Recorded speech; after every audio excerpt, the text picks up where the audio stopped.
Posso chamar a atenção do Ramos? Ô, ministro Ramos, por favor, vamos prestar atenção. Muito obrigado. O senhor gostou?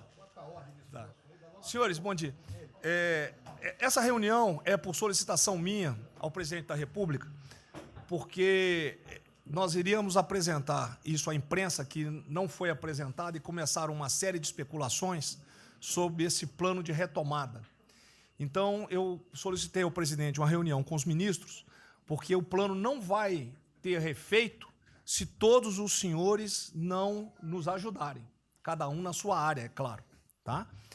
Na hora que nós precisarmos das pessoas para a coordenação do plano, o Ministério que não colocar uma pessoa realmente que seja envolvida e tenha capacidade para poder coordenar e executar, esse Ministério vai ficar mais fraco e aí o plano todo fica meio capenga.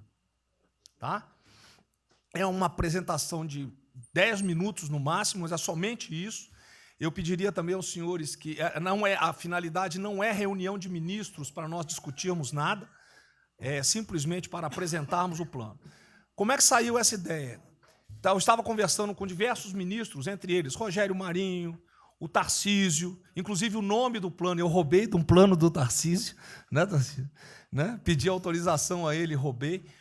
É um plano Marshall brasileiro. Né?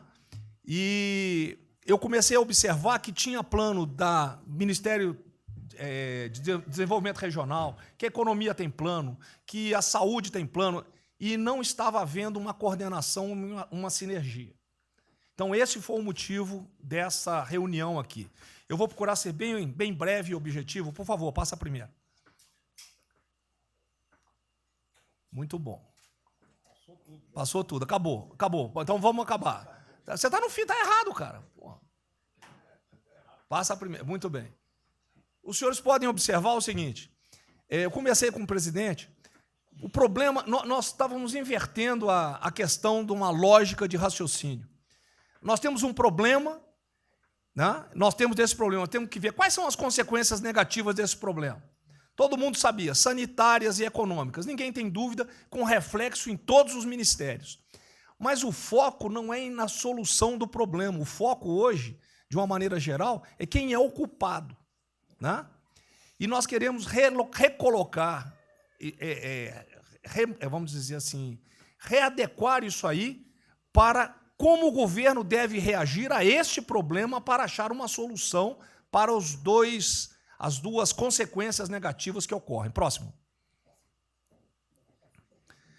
Então, é um programa. O programa se chama Pro Brasil, tá?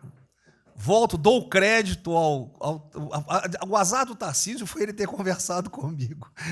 Eu gostei, roubei. Né? Pro Brasil. É um programa para integrar, aprimorar ações estratégicas. Os senhores vão ver que o foco ele não é de governo, ele é de Estado. Eu estou tentando fazer uma projeção de 10 anos. Tá? Eu estou tentando, não, nós vamos ter que fazer isso aí. Para a retomada do crescimento socioeconômico em resposta aos impactos relacionados ao coronavírus. Tá? Pode passar, por favor. As dimensões do programa são essas aí. Ó, tá? Ele pega um modelo de governança, ele busca melhoria da produtividade, investimentos estruturantes e ações estratégicas do setor público. Vai. O programa se divide em duas etapas, ou duas partes. O Pro Brasil, deixa eu ver aqui que eu não estou conseguindo enxergar. Ordem e o Pro Brasil Progresso. Tá? O Pro Brasil Ordem, que você não imprimiu para mim, e eu agradeço. Ah, não, botou na página errada. Ele pega um arcabouço normativo, ele trata, essas são as medidas estruturantes dele. Vai ter que ter um arcabouço normativo, investimentos privados, segurança jurídica, jurídica e produtividade, melhoria no ambiente de negócios e mitigação dos impactos socioeconômicos. Na parte de investimento, ele foca em obras públicas, parcerias do setor privado. Esse programa também tem um foco na redução das desigualdades regionais. Tá? tem um foco na redução das desigualdades regionais. Ô, Cid, está com o dedo pé rápido aí. E... Só um segundo, por favor. Pode passar, por favor, Cid. Qual é a abrangência do programa? Os senhores podem observar que ele tem uma parte de infraestrutura, ele tem ações viabilizadoras e tem ações de apoio na lateral. Como é que é o nome mesmo? Facilitadoras. Então, observe, na infraestrutura, com foco particularmente nessas obras que estão paralisadas, esses investimentos que nós estamos perdendo, que estão paralisados. Ele pega infraestrutura de transporte e logística, desenvolvimento regional e cidades, pega energia, mineração, telecomunicações. No desenvolvimento produtivo, ele foca na indústria, agronegócio, serviços e turismo. Nas laterais, os senhores têm a parte de cidadania, capacitação, saúde, defesa, inteligência e segurança. Tem também cadeias digitais, indústria criativa e ciência. E nas viabilizadoras, que são transversais em toda a parte do programa, nós temos finanças e tributação, legislação e controle, meio ambiente e a parte institucional e internacional.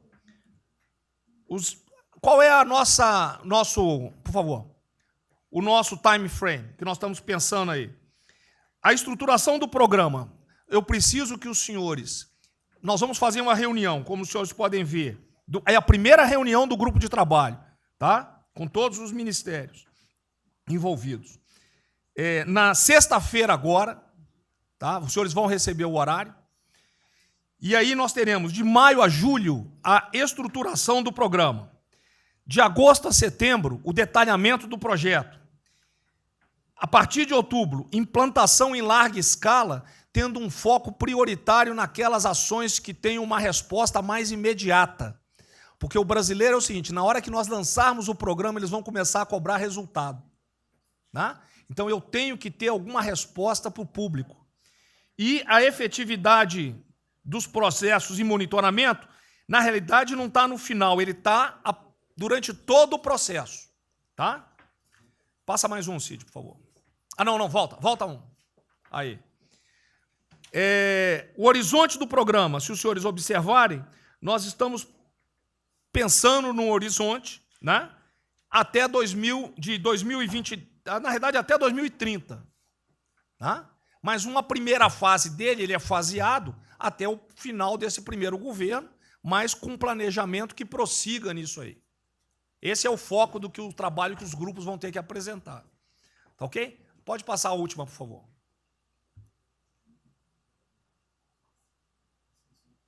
É sem som mesmo. Certo? Só um layout para os senhores. Então, na sexta-feira, eu solicitaria que os senhores, quando enviassem os representantes, esses representantes já viessem com uma noção dos programas ou do que os senhores pretendem dentro dos ministérios de vocês. Uma primeira ideia. E nós vamos partir disso para elaborar isso aí. O trabalho não será feito aqui. Aqui é somente uma coordenação. Cada ministério vai fazer e nós vamos coordenar. Presidente, era só isso. Vamos dar a palavra ao Paulo Guedes, que, com todo respeito aos demais, acho que é o ministro mais importante nessa missão aí. Eu queria fazer a primeira observação, é o seguinte, não chamem de plano Marshall, porque revela um despreparo enorme. Não, isso aqui foi só... Então, quando se falou em plano Marshall, Pro Brasil é um nome espetacular, 10 mil.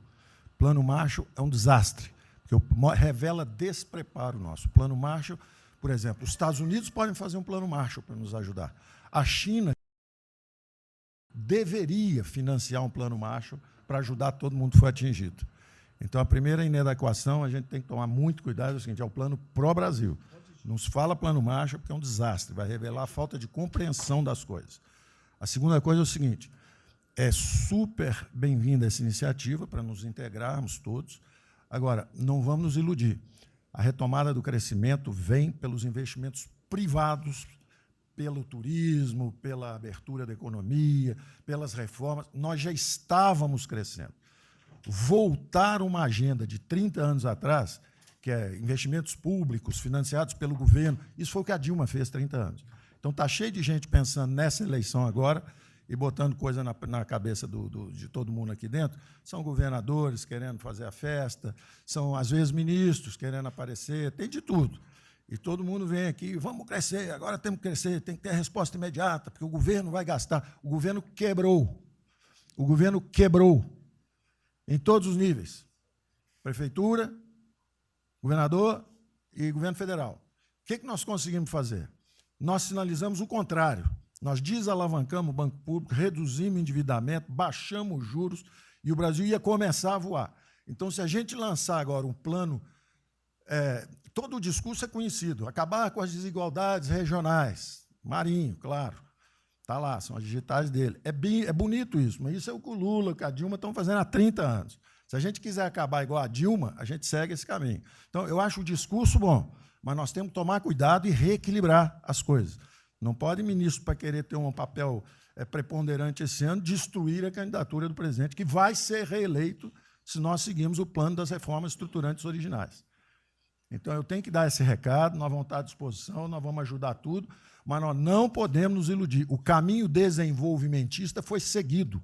O Brasil quebrou por isso. O Brasil estagnou. A economia foi corrompida, a política foi corrompida, a economia estagnou através do excesso de gastos públicos. Então, achar agora que você pode se levantar pelo suspensório, como é que um governo quebrado vai investir, vai fazer grandes investimentos públicos? Tarcísio sabe disso, conversamos sempre. Tarcísio sabe o seguinte, quanto é que você consegue, Tarcísio, passar de 5 bi para quanto? Para 15, para 20, para 30? Multiplicou por 6. Quanto é que você consegue de investimento em concessões? 250. Tá certo? Então, ó, tem 100 bilhões vindo para saneamento, tinha 100 bilhões que viriam, as 17 maiores petroleiras do mundo viriam para a nossa cessão onerosa, 100 bilhões de cessão onerosa, 100 bilhões de mineração, 100 bilhões de saneamento, 230 bilhões de concessões, 500 bilhões. Cadê o dinheiro do governo para fazer isso? Não tem. Então, quem está sonhando é sonhador.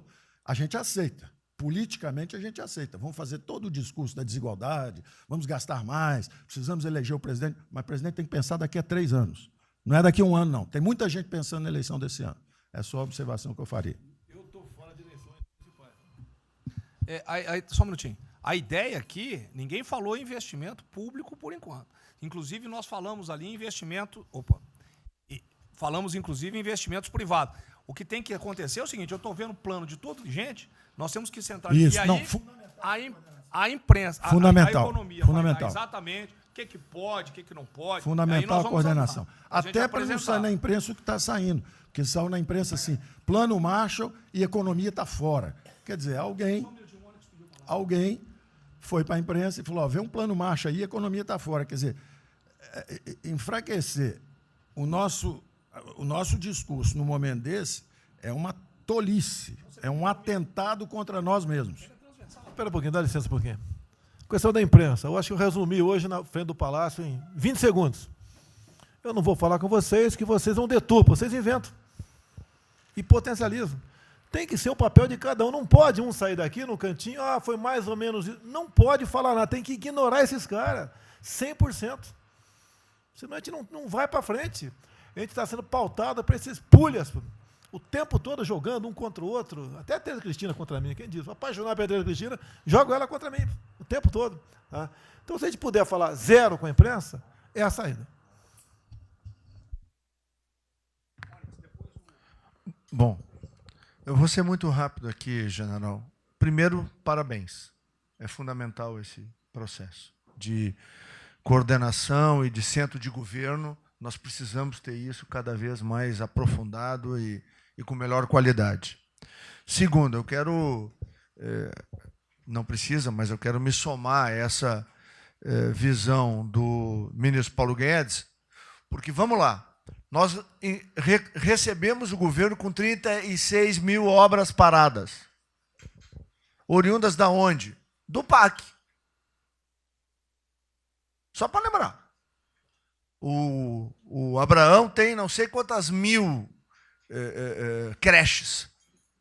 3 mil creches paradas que somam nessas 36. Então, o que nós trouxemos para o Brasil e como é que nós começamos o ano. E eu vou lembrar, presidente, o senhor sempre disse, é muito triste ver um brasileiro chegar no exterior e ser recebido com o manto da desconfiança. Pois nós passamos, Paulo Guedes, o ano todo, Tarcísio, Tereza, Bento, o nosso ministro Marcos Pontes e outros, andando pelo mundo e fazendo o quê? Vendendo o Brasil. Terminamos o ano, lembra do número, 482 bilhões de investimentos para os próximos 20 anos. Uma boa parte, mineração, petróleo, por aí vai. Recebemos 90 bilhões de bônus de outorga. Nós temos 10 bilhões de dólares do governo da Arábia Saudita que precisa definir onde é que vai botar. Mas o príncipe autorizou. São 50 bilhões de reais, a dinheiro de hoje. Então, eu tenho convicção de que nós temos que continuar fazendo o que a gente vinha fazendo, ou seja, aprofundando a participação da sociedade. Nós temos uma coisa emblemática aqui, que é a Lei da Liberdade Econômica, que pela primeira vez na história do Brasil, desde que o Brasil é Brasil, o cidadão diante do Estado tem razão até que o Estado prove ao contrário. Foi isso que fez os americanos, que há 200 anos atrás eram muito mais pobres do que nós, ser muito mais ricos do que nós. Então, o aprofundamento são sim das reformas, é sim ousar e ter uma reforma tributária que baixe imposto no Brasil, reduz a carga tributária, estou falando sério. A gente nunca discutiu isso entre nós, mas isso tem que caminhar para isso. Por quê? Porque aí nós damos fôlego à iniciativa privada para que ela faça o que tem que fazer e nós vamos ser mediadores desse processo, apenas. E sinceramente, eu acho que todo o nosso esforço nos próximos dias tem que ser como é que nós mantemos a nossa linha, porque nós terminamos o ano, ministro Ernesto, ministro Tarcísio. O senhor foi recebido na Federação das Indústrias Alemãs com um slide que mostrava a 163 com os caminhões atolados e a 163 pavimentada. E o presidente que coordenava aquele momento, eu estava lá lhe aguardando, voltando da Rússia, disse ao senhor, o que vocês brasileiros fizeram que nós não acreditávamos que vocês recuperaram a confiança e estão fazendo tantas transformações. Então, presidente, só para concluir, 100% nesta linha, mas que a gente não perca o foco original, porque por onde a gente estava caminhando, nós recuperamos a confiança externa e externa. Fomos acometidos de algo muito grave, que é uma doença, e que foi levado ao paroxismo da histeria, porque serve a interesses de muitos, os mais variados, eu não vou aqui detalhar. Mas, sinceramente, temos que rapidamente voltar ao que nós estamos fazendo, porque nós estamos no caminho certo, e a prova disso é que todo mundo voltou a olhar o Brasil com respeito. Bom, eu vou partir do princípio que todos que estão aqui são bem intencionados e querem o bem do Brasil. Tá? Então, não acredito em teoria da conspiração, nem que ninguém quer solapar os alicerces da República, nem abalar a administração do presidente Bolsonaro. Pelo contrário. E quero lembrar a todos que não existem verdades absolutas. Por favor, vamos refletir. O que está acontecendo hoje no mundo não tem parâmetro nos últimos 100 anos. O que está acontecendo hoje no mundo vai permitir, de acordo com a FMI, foi a previsão de uma semana atrás, de uma diminuição de quase 3% do PIB mundial, e no caso do Brasil, de mais de 5%. Não tem paralelo. Em situações extraordinárias, remédios extraordinários de forma circunstancial.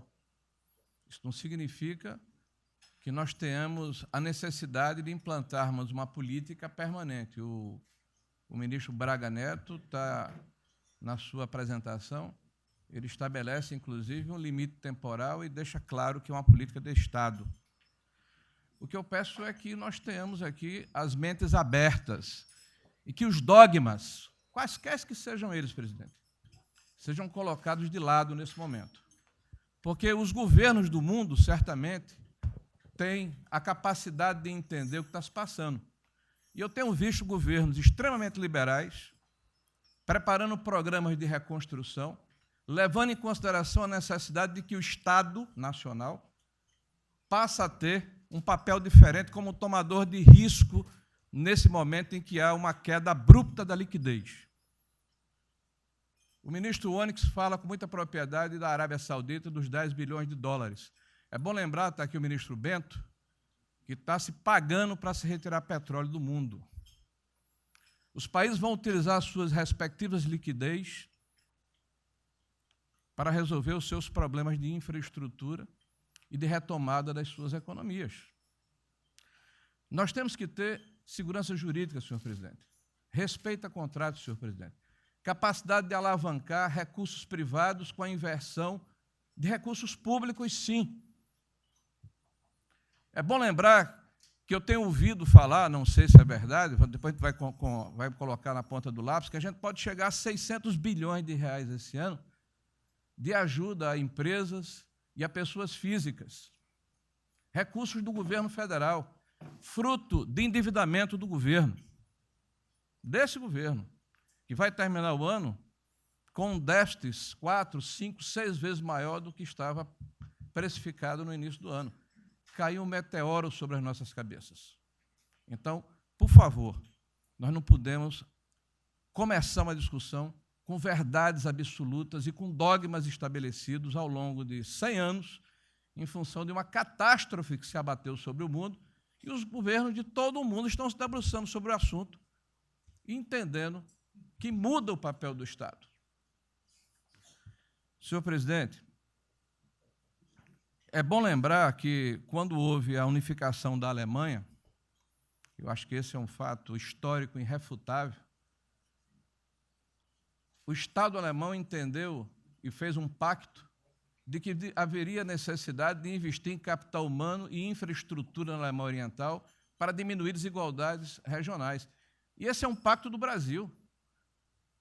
Essa pode ser uma catástrofe que vai nos afundar, ou pode ser uma onda para a gente surfar, uma alavanca para recuperar o país. Todos os países do mundo estão submetidos ao mesmo processo. Vai depender da nossa capacidade de termos uma opção clara de que forma vamos sair desse problema. Se vamos gastar 600 bilhões de reais para resolver uma situação que é emergencial e todos reconhecemos que é necessária, de darmos segurança à população, no caso alimentar, para evitarmos o caos, para diminuirmos a mortandade das empresas, muito bem, está correto, essa é a boa direção. Por que não 5%, 6%, 7% desse total, 10% desse total, em obras de infraestrutura? Por que não termos a capacidade de alavancarmos o emprego no momento em que a retomada, todos os economistas aqui reconhecem, vai ser muito lenta? Bom, eu só estou falando isso, presidente, para que nós possamos ter essa discussão sem dogmas, sem verdades absolutas, sem a preocupação de que as coisas continuam como eram antes. Não são como eram antes, aqui e no mundo inteiro. Era isso, senhor presidente.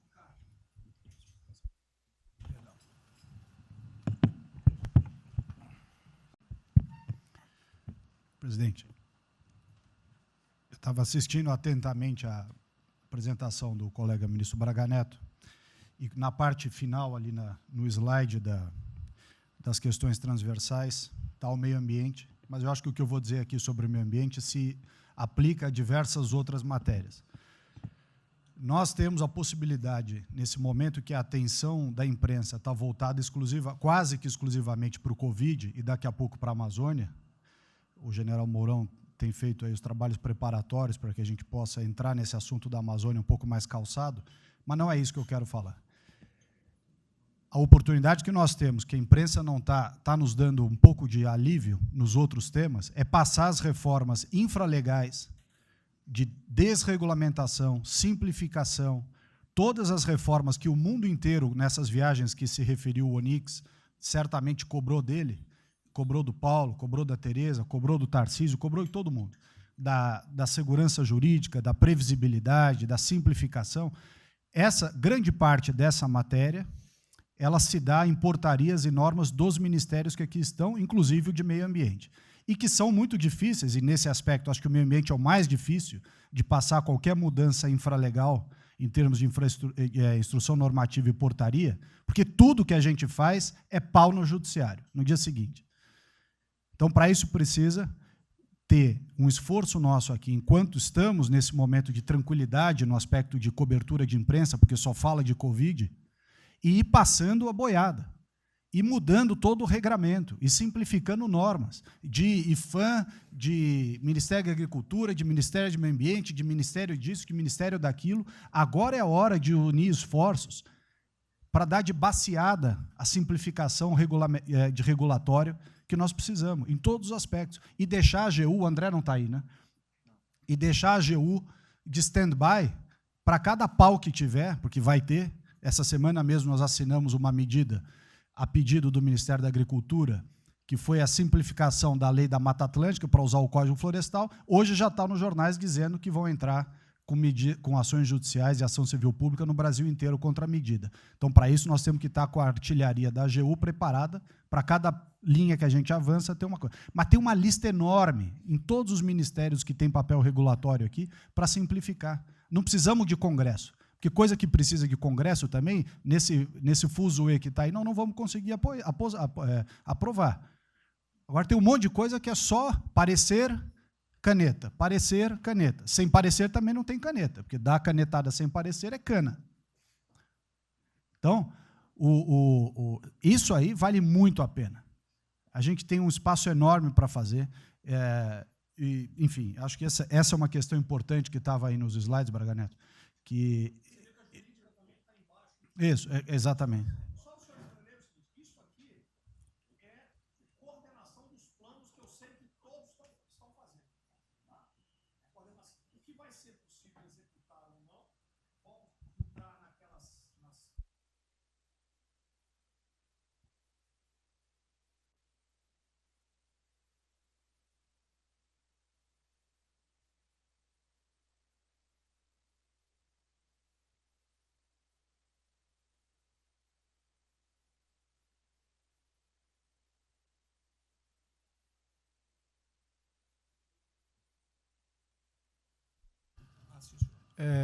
Me ligou agora de manhã o Eduardo Gouveia Vieira, da Firjan. Ele quer fazer uma videoconferência onde mais de 300 empresários do Rio, que é um pouquinho abaixo do potencial de São Paulo, para hipotecar solidariedade.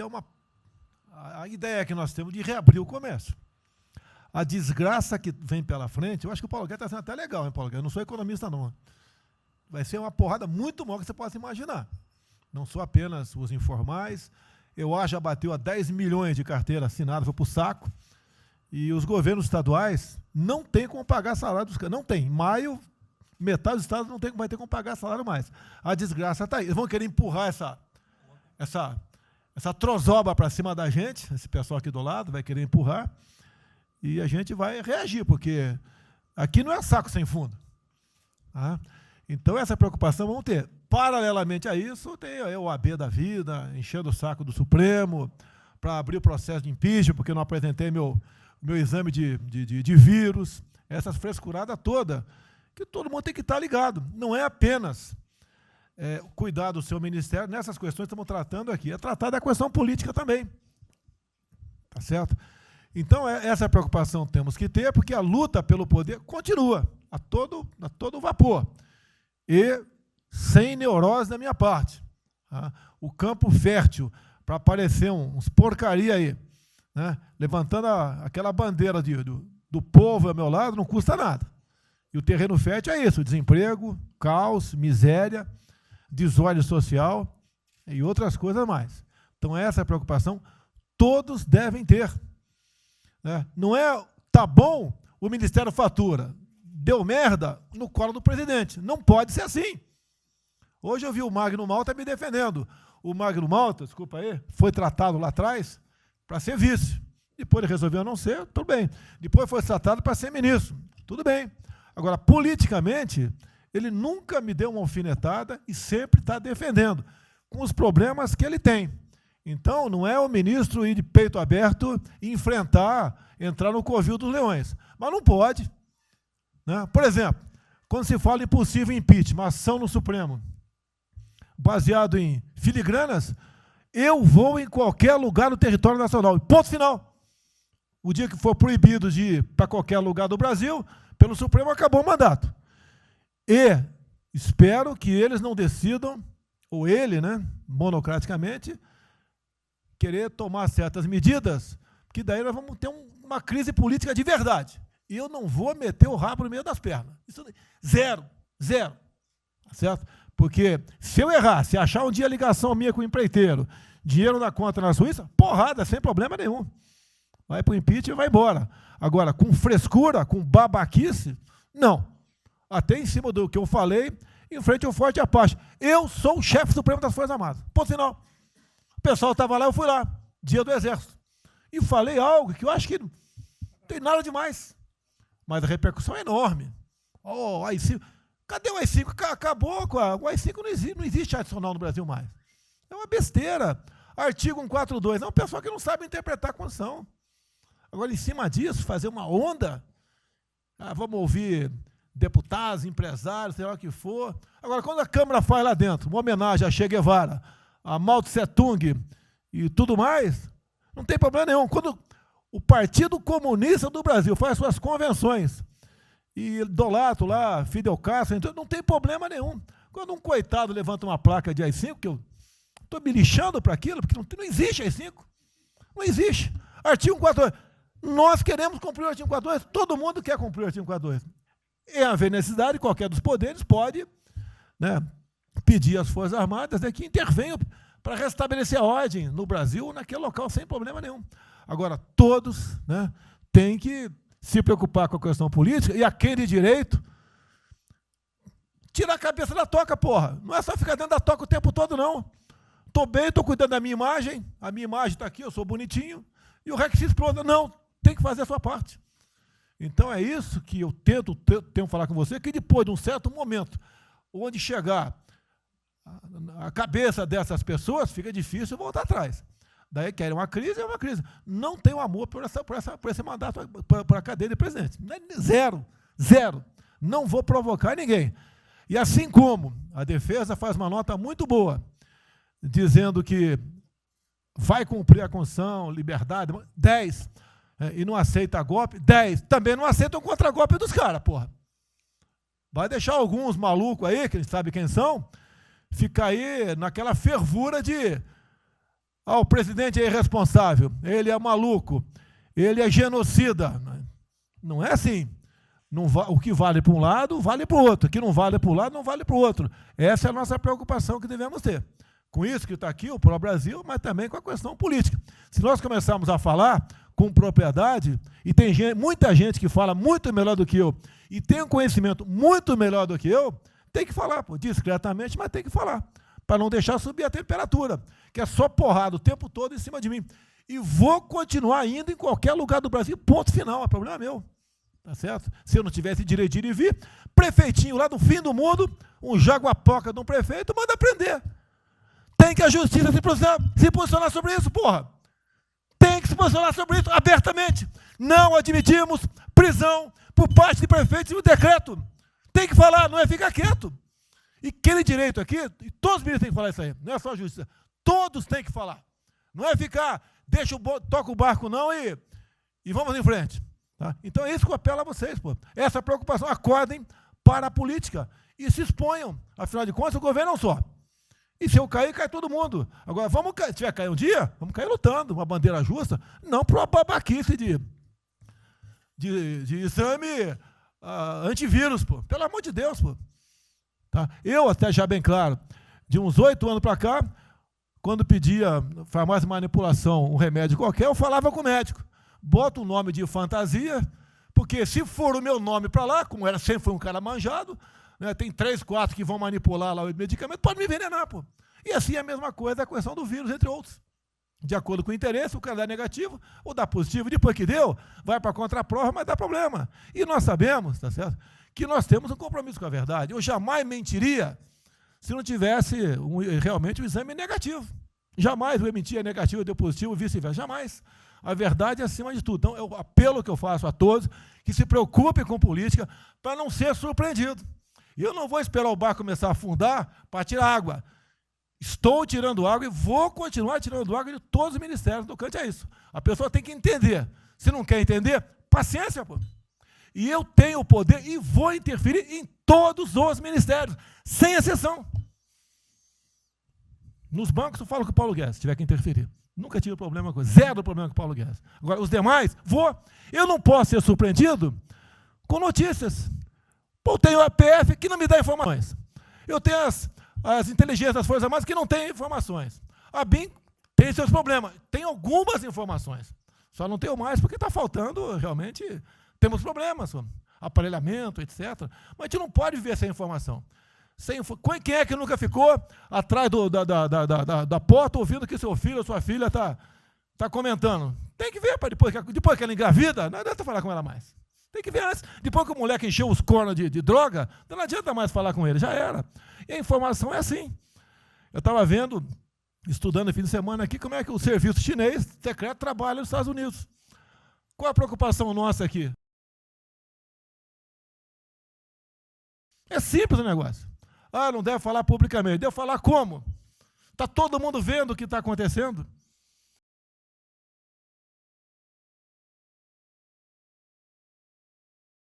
Tudo bem. Tá. Você tira do porra, tu não tira. É uma realidade. Não adianta esconder mais, tapar o sol com a peneira.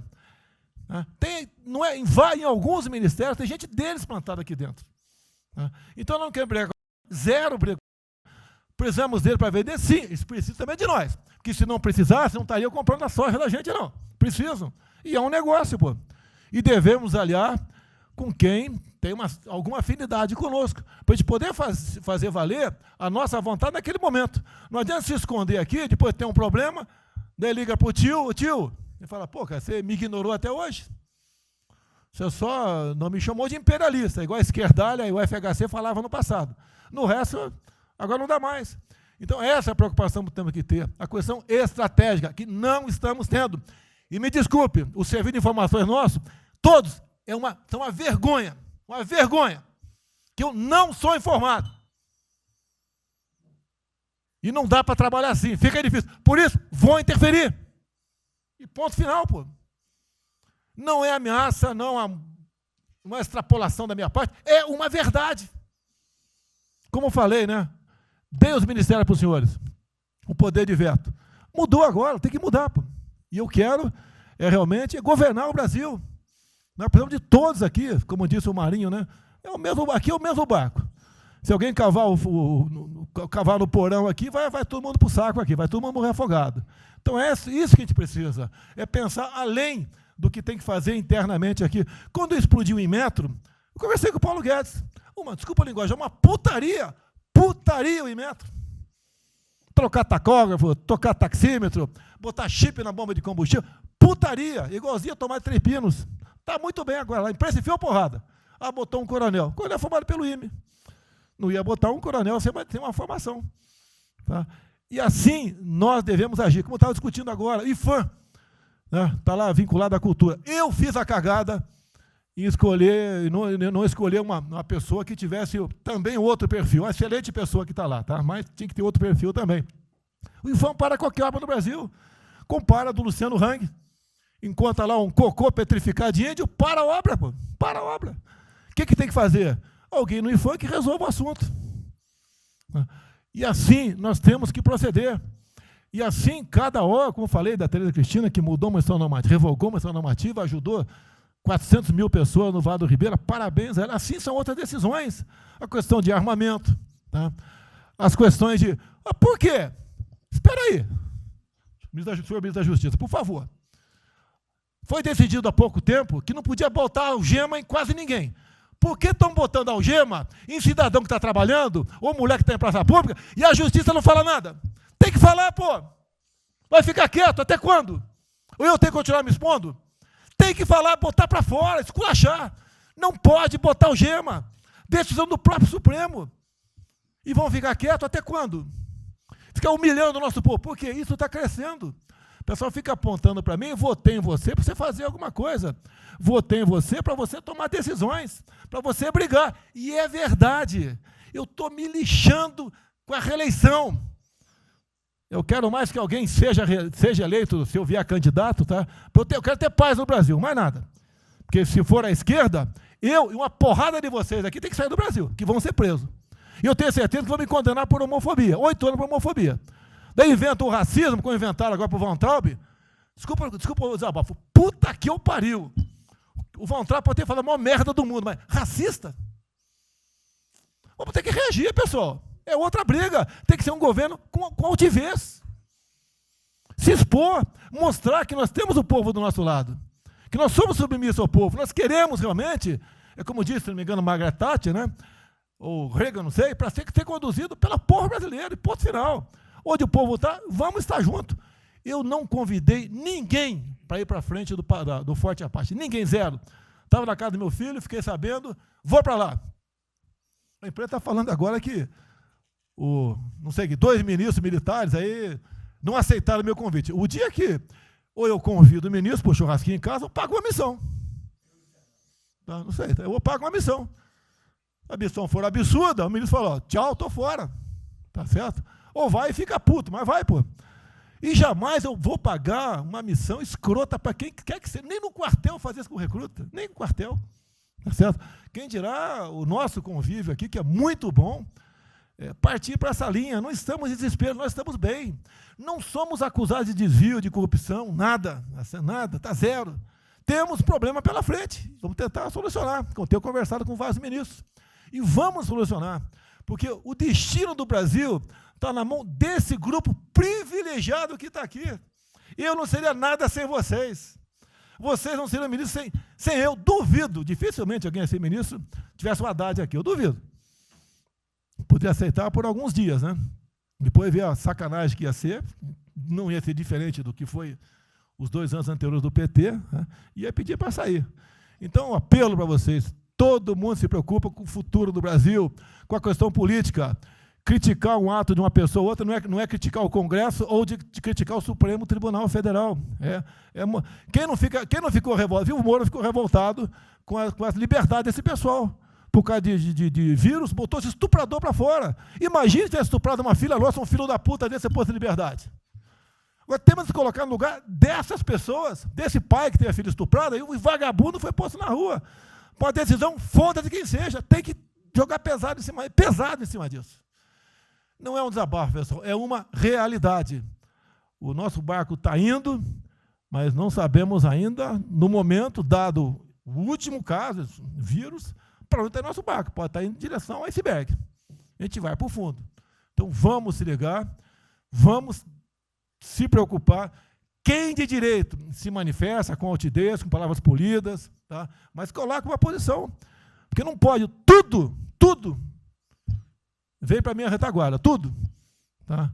E vocês têm que apanhar junto comigo, logicamente, quando tiver motivo para apanhar, ou motivo para bater.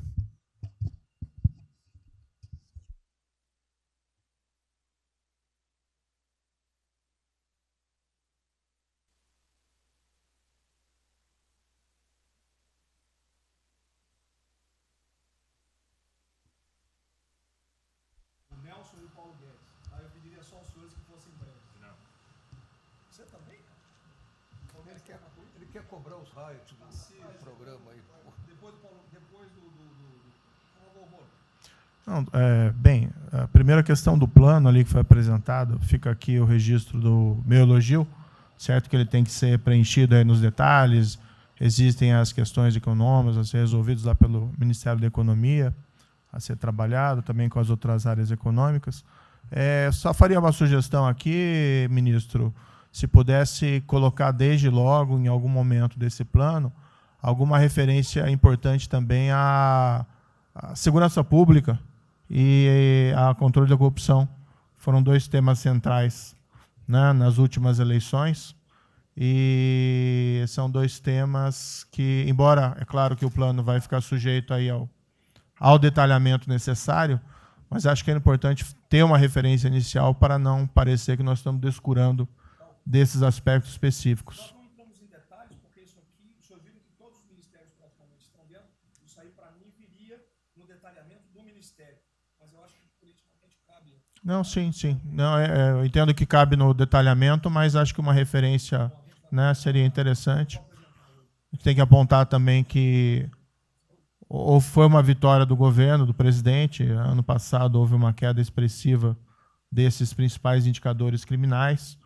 Isso, embora seja mais vinculado com a questão da vida e segurança das pessoas, também é um fator importante para o investimento econômico, para atrair, melhorar o ambiente econômico. E o controle da corrupção também é pressuposto, né? Então, faria exclusivamente essa sugestão específica.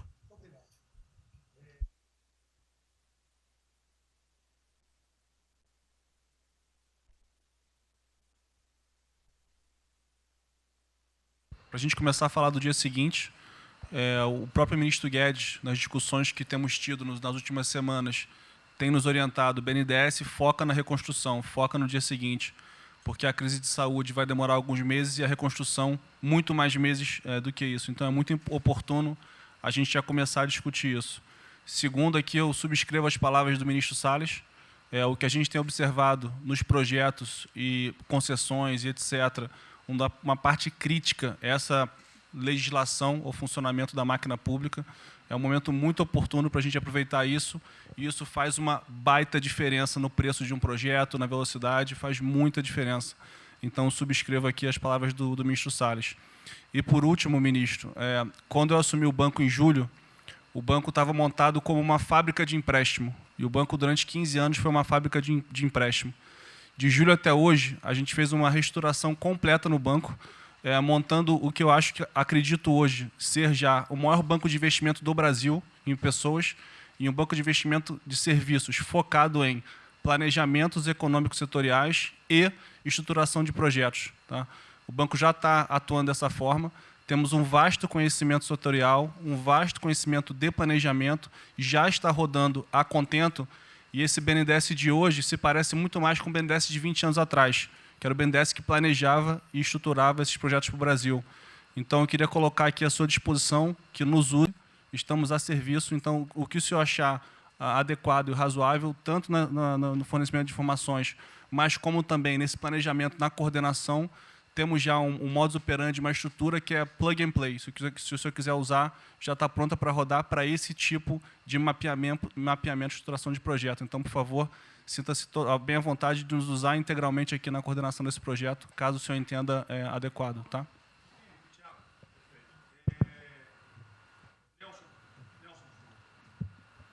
Alô? Bom, estou chegando aqui, então é importante que eu coloque para vocês como é que a gente vai trabalhar. Né? A saúde ela é fundamental, porque enquanto a gente não mostrar para a sociedade que a gente tem o controle da doença, da saída dela, qualquer tentativa econômica vai ser ruim, porque o medo vai impedir que você trate a economia como uma prioridade. Então, controlar a doença hoje é fundamental. E controlar a doença não significa que a gente vai curar a doença em uma semana, mas que a gente não é um barco à deriva e que a gente tem uma estratégia para trabalhar essa doença. Né? Então, são 3 coisas que a gente vai trabalhar. Primeiro, a informação, para entender o que é a doença, qual é a evolução dela, como é que está a infraestrutura para cuidar da doença. Porque um dos grandes problemas que a gente tem hoje, se a gente olhar o Brasil hoje, ele é um dos melhores países em número em relação à mortalidade. O que assusta é você ver que o hospital não consegue atender, a gente no frigorífico, a gente que está abrindo cova em algum lugar para enterrar, e isso traz medo. E o medo impede que qualquer outra atividade tenha sucesso. Porque enquanto isso não for sanado, o restante vai ter muito pouca chance de ser comprado pela sociedade. A segunda coisa é estruturar a operação de cuidado. Então, a gente vai investir em logística, vai investir na parte de compra e tentar melhorar o processo. Por quê? Porque se eu tiver os hospitais funcionando, eu vou ter os pacientes tratados, eu não tenho a sensação da crise, o medo melhora e o restante pode entrar. E a terceira coisa é a gente deixar claro um programa de saída do isolamento, do distanciamento. Não é que vai sair amanhã, mas a gente tem que ter um planejamento, porque aí a gente realmente mostra que a situação está na nossa mão. Pode ser que demore um pouco, mas a gente está controlando esse processo, porque a gente não está sendo um barco à deriva. Então, basicamente, eu queria falar para vocês, essa é a forma como a gente vai tratar, e a gente vai estar interagindo com todos os ministérios que forem necessários para que isso aconteça da forma mais rápida possível. Basicamente é isso, e prazer estar aqui com vocês. Ontem eu liguei para o diretor-geral da Polícia Rodoviária Federal. Chegou ao meu conhecimento uma nota que era dele sobre o passamento de um patrulheiro. E ele enfatizou que era Covid-19. Eu liguei para ele. Por favor. O que mais? Ele era obeso, era isso, era... Bem, tinha... Como é que é? Comorbidades. Mas ali na nota dele só saiu Covid-19. Então vamos alertar a quem de direito ao respectivo ministério, pode botar Covid-19, mas bota também, tinha fibrose, um montão de coisa, não entendo esse negócio não, tem um montão de coisa lá, para exatamente não levar o medo à população. Porque a gente olha, morreu um sargento do Exército, por exemplo, a princípio é um cara que está bem de saúde, né? Um policial federal, né? Seja lá o que for. E isso daí não pode acontecer. Então a gente pede esse cuidado para os colegas, tá? A quem direito ao respectivo ministério, que tem alguém encarregado disso, né? Para tomar esse devido cuidado para não levar mais medo ainda para a população. Você perguntou em relação a ele, perguntou quanto tempo levaria para mostrar um plano, alguma coisa. Eu acredito que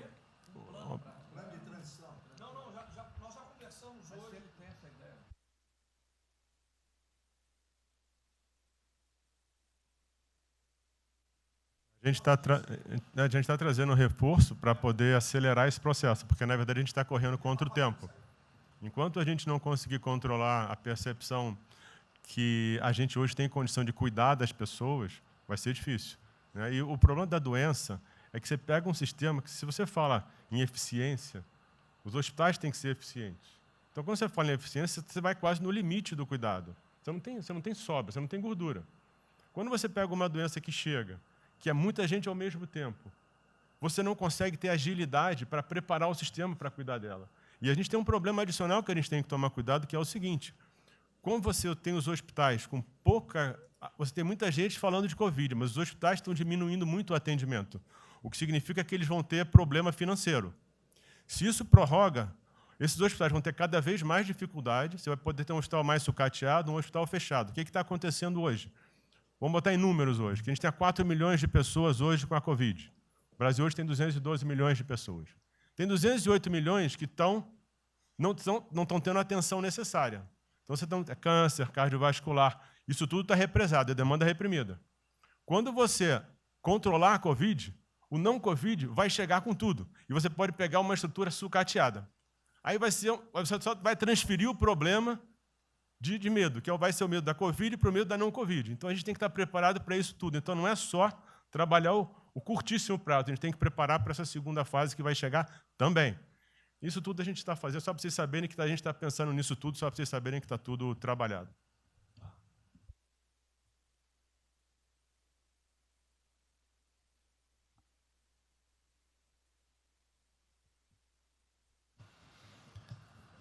Só para louvar a iniciativa, acho que é importante essa coordenação da Casa Civil. Tenho certeza que é o que a sociedade... A sociedade espera isso de nós. A boa notícia é que a gente vem conversando com os investidores, eles estão interessados no nosso programa de concessão. É claro que a gente vai ter que ajustar alguma coisa nos projetos em função da percepção do nível de risco, e a gente vai fazer isso calibrando taxa de retorno, ou monitorando melhor agora a questão da demanda, né, reestimando demanda nos projetos, mas a gente tem certeza que os projetos vão sair. Qual o cuidado que a gente tem que ter? A gente fala em 250 bi de investimentos, só que concessão funciona o seguinte: o que a gente contratar agora vai gerar investimento em 2023, 2024. Não é imediato. E a gente vai precisar de fazer alguma coisa imediata. E aí tem que ter a inteligência, porque também não adianta. Ministro Paulo, me dá lá 30 bi por ano. Eu não vou gastar, eu não vou usar. Eu não vou ter condição de de usar isso, né? Porque nos períodos áureos lá que a gente executou mais, a gente consegue ali ter uma capacidade operacional de executar 13, 14 bi, não mais do que isso. E a gente já tem 8 de orçamento por ano. Então, no final das contas, a gente fazendo as contas e vendo o que nós já temos de projeto pronto, o que é necessário, que agrega valor imediato. É 135 Maranhão lá, que leva a safra para o Porto de Itaqui, que se acabou. Ali eu posso fazer uma intervenção imediata. E do que a gente vai falar? Eu estou falando de pegar os 8 que a gente tem e agregar mais 3, mais 4 por ano. É essa a conta. E eu acho que isso é realmente necessário para gerar emprego, para dar a resposta que a sociedade está querendo e conjugando isso com o investimento privado. As duas coisas têm que andar juntas, né? E aí nós vamos dar o bom retorno. A gente está vendo aí o esforço que o BNDES está fazendo, acho que está fazendo um trabalho magnífico, trazendo o banco, trazendo o privado, o sindicato de bancos, para assumir uma responsabilidade que é deles também. O Banco Central injetou um monte de liquidez aí no sistema, para o dinheiro não ficar empossado, e aí preservando o caixa para atuar, né, nesses projetos de infraestrutura que vai ser fundamental. Então, eu acho que é essa linha que nós precisamos ter, né? E tivemos aí 2 caras aí na história recente que pegaram terra arrasada e entraram para a história. Um foi o Roosevelt, o outro foi o Churchill. O terceiro vai ser o Bolsonaro.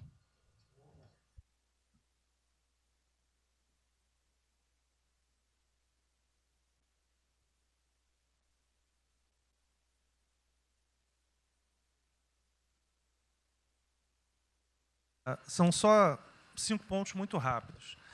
Primeiro, presidente, o maior programa da história do mundo de inclusão social, digital, que nós estamos fazendo nesse governo, pessoas que tomavam dinheiro a 25% ao mês. Quer dizer, todos os ladrões lá, PT, PMDB, PSDB, aquela ladroagem toda, 25% ao mês. E ninguém se indigna. Esse governo que se indignou, o governo dos liberais. Então, assim, acho que a gente está com um problema de narrativa.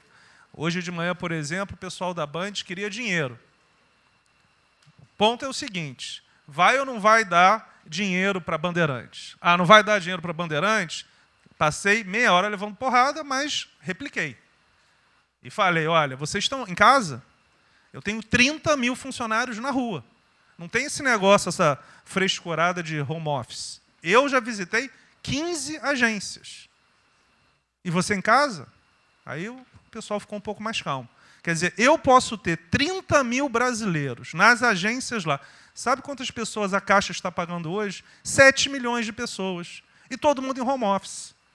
Que porcaria é essa? Desculpa o meu ponto, presidente. Quando o senhor falou, eu vou me emocionar. O Luiz Lima, que nadou com meu pai, foi atleta olímpico, teve a esposa e a filha de 14 anos presa ontem, num camburão.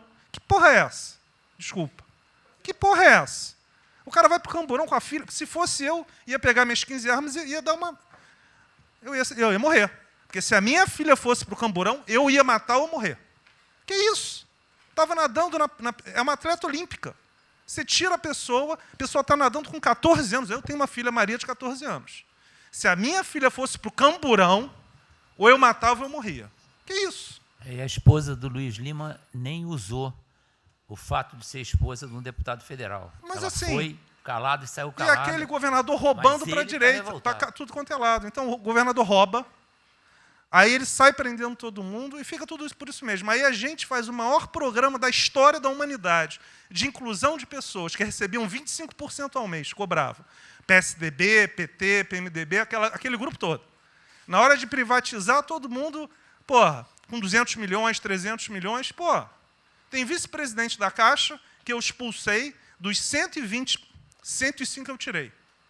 E se o senhor precisar, obviamente, o meu chefe é o ministro Paulo Guedes, ele decide. Não tem problema. Inclusive, porque o que acontece é o seguinte, se roubar, eu vou ligar para o ministro Moro para prender.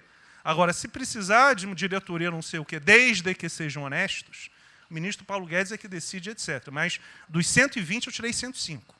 E na Caixa não tem desonestidade, até onde eu saiba. Mas, assim, eu acho que a gente está levando muita porrada, presidente. E, de novo, não estou dizendo de ninguém daqui, não, só leva porrada.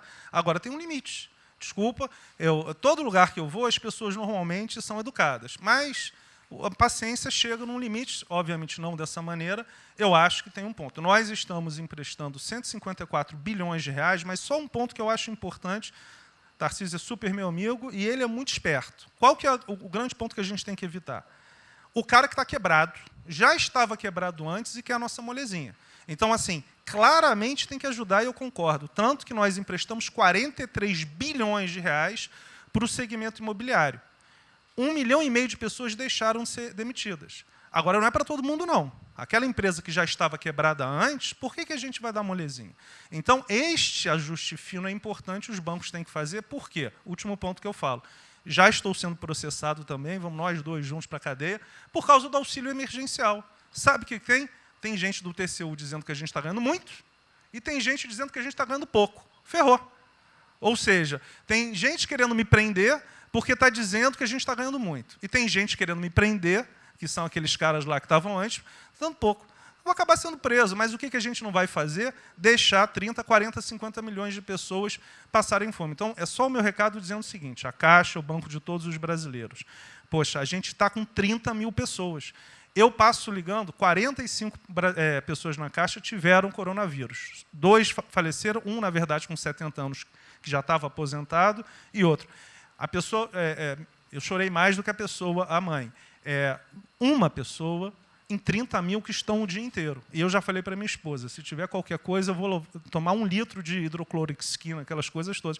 Então, assim, eu acho que a gente está, só o último ponto, numa questão de histeria coletiva. Quer dizer, eu posso ter 30 mil funcionários da Caixa pagando 7 milhões hoje, 2 milhões na segunda. Ontem a gente abriu 800 agências, vamos abrir no sábado, no domingo, 2 horas antes. Então, o que a imprensa quer?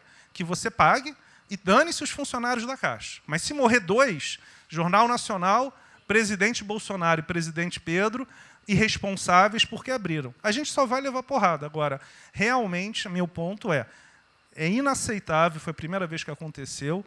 Eu conheço a Milene Comini, atleta olímpica. Quer dizer, um atleta olímpico, a esposa atleta olímpica, a filha de 14 anos no camburão. Eu não sei se eles botaram atrás ou no meio. E aí você solta estuprador, então acho que realmente tem uma questão. E, de novo, eu quero só reforçar uma coisa. O ministro Moro, em um dia, resolveu um problema muito importante. Muito obrigado, ministro. O que aconteceu? Os guardas, né, os que ficam dentro da agência, não poderiam, pela legislação, ir para fora. O que aconteceu? O ministro, em 5 horas, resolveu o problema. Então, nos próximos 90 dias, os atendentes da Caixa Econômica Federal, os guardas, vão poder ir para fora para ajudar a fila. Né? Ou seja, porque tem uma fila, tem 250 agências que tem 500 pessoas na fila. E aí, com a ajuda do ministro Moro da Polícia Federal, eles emitiram uma portaria. Então, só para finalizar, quero agradecer, ministro. Porque só o registro aí, até foi fácil resolver, foi a Polícia Federal que resolveu.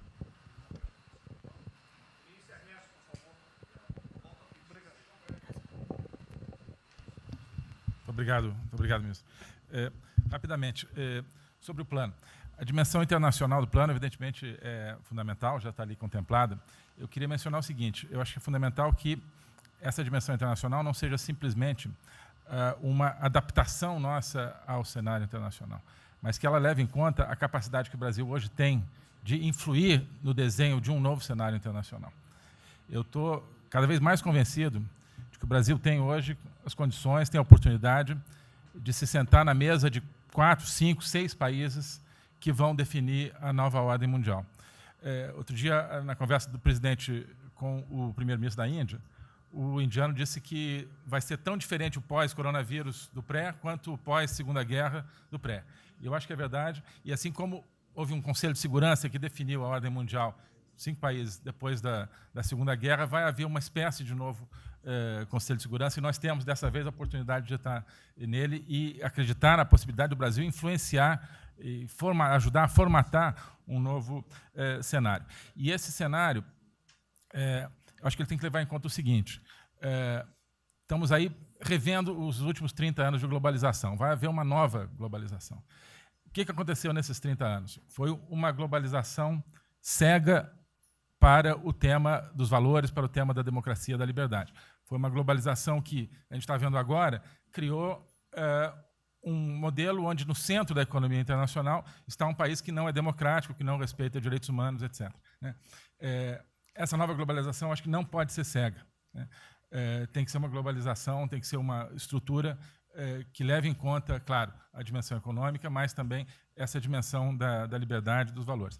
E, da mesma maneira, acho que o plano está apontando para isso, na nossa dimensão nacional, também não pode ser um plano cego para essas dimensões do daquilo que nos traz, né, que traz o projeto do presidente, que é não simplesmente a eficiência, a pujança, o crescimento econômico, mas a liberdade, o combate à corrupção, a reinvenção de um Brasil livre, de um Brasil livre dessas mazelas que nós conhecemos. Obrigado.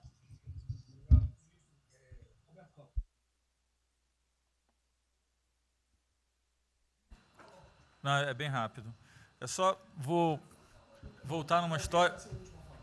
Vou voltar aqui numa história breve, que é lembrar que no fim do governo Dilma a taxa de juros era 14,5%, a curta, mas a taxa longa era 20%.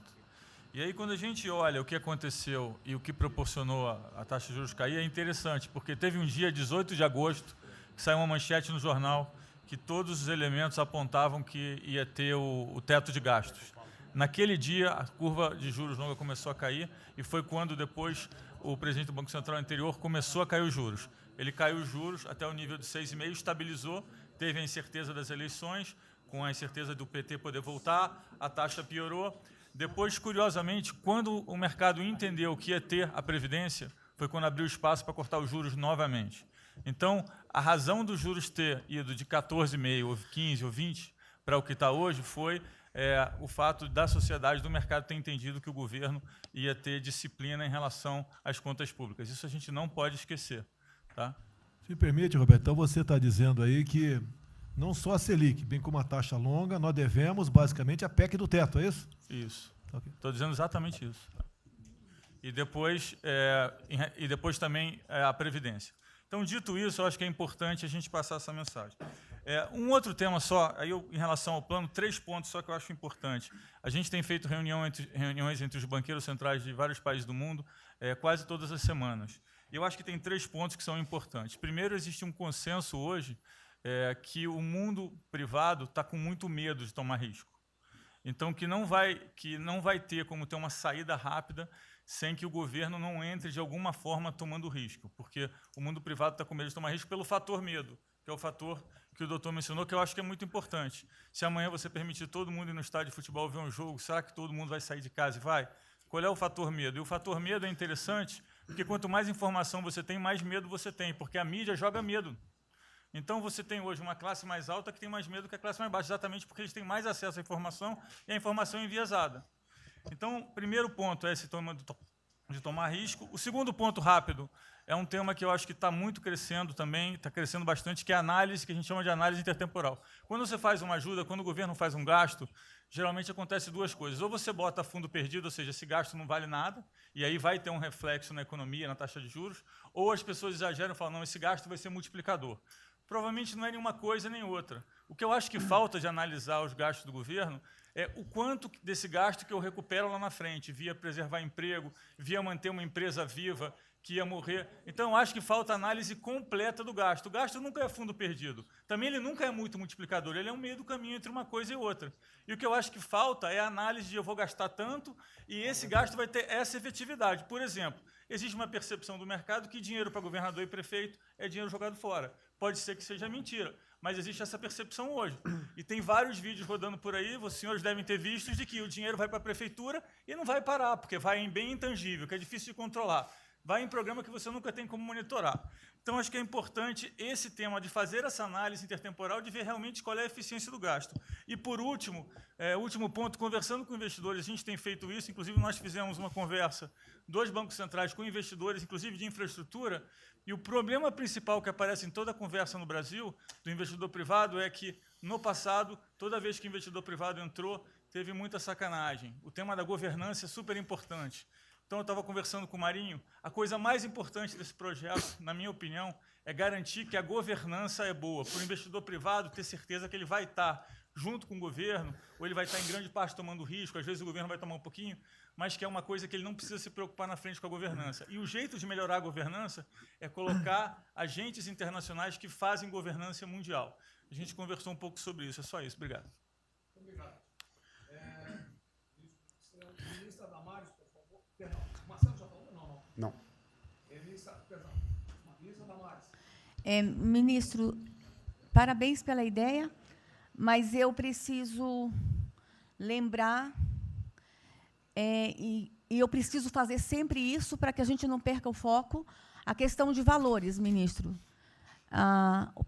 Esse governo tem o pilar dos valores. Não se pode construir nada neste governo sem a gente trazer valores. Nós estamos sabendo, e a gente está falando o tempo todo, que nós não seremos mais os mesmos depois dessa pandemia. O mundo não será mais o mesmo, nós não seremos mais o mesmo, e nós vamos ter que fazer uma revisão de políticas públicas no mundo todo e no Brasil. Nós vamos ter que nos reinventar, com certeza. Neste momento, o que nós estamos vendo aqui no nosso comitê? Nós estamos buscando dados e não estamos encontrando dados. Nós recebemos um governo que não tinha dados, os dados que nós tínhamos eram falsos, mentirosos, um Brasil de achismo, um Brasil de talvez, eu acho que é, talvez sim, talvez não. Políticas públicas construídas até agora nessa nação em cima de talvez e de achismo. Nós vamos ter que rever muita coisa. É um país plural.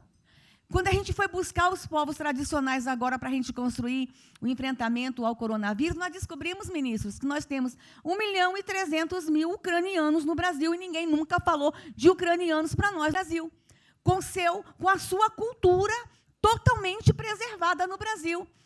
Nós estamos com 1.500.000 ciganos e eu falava de 1.300.000 e são 1.500.000 ciganos.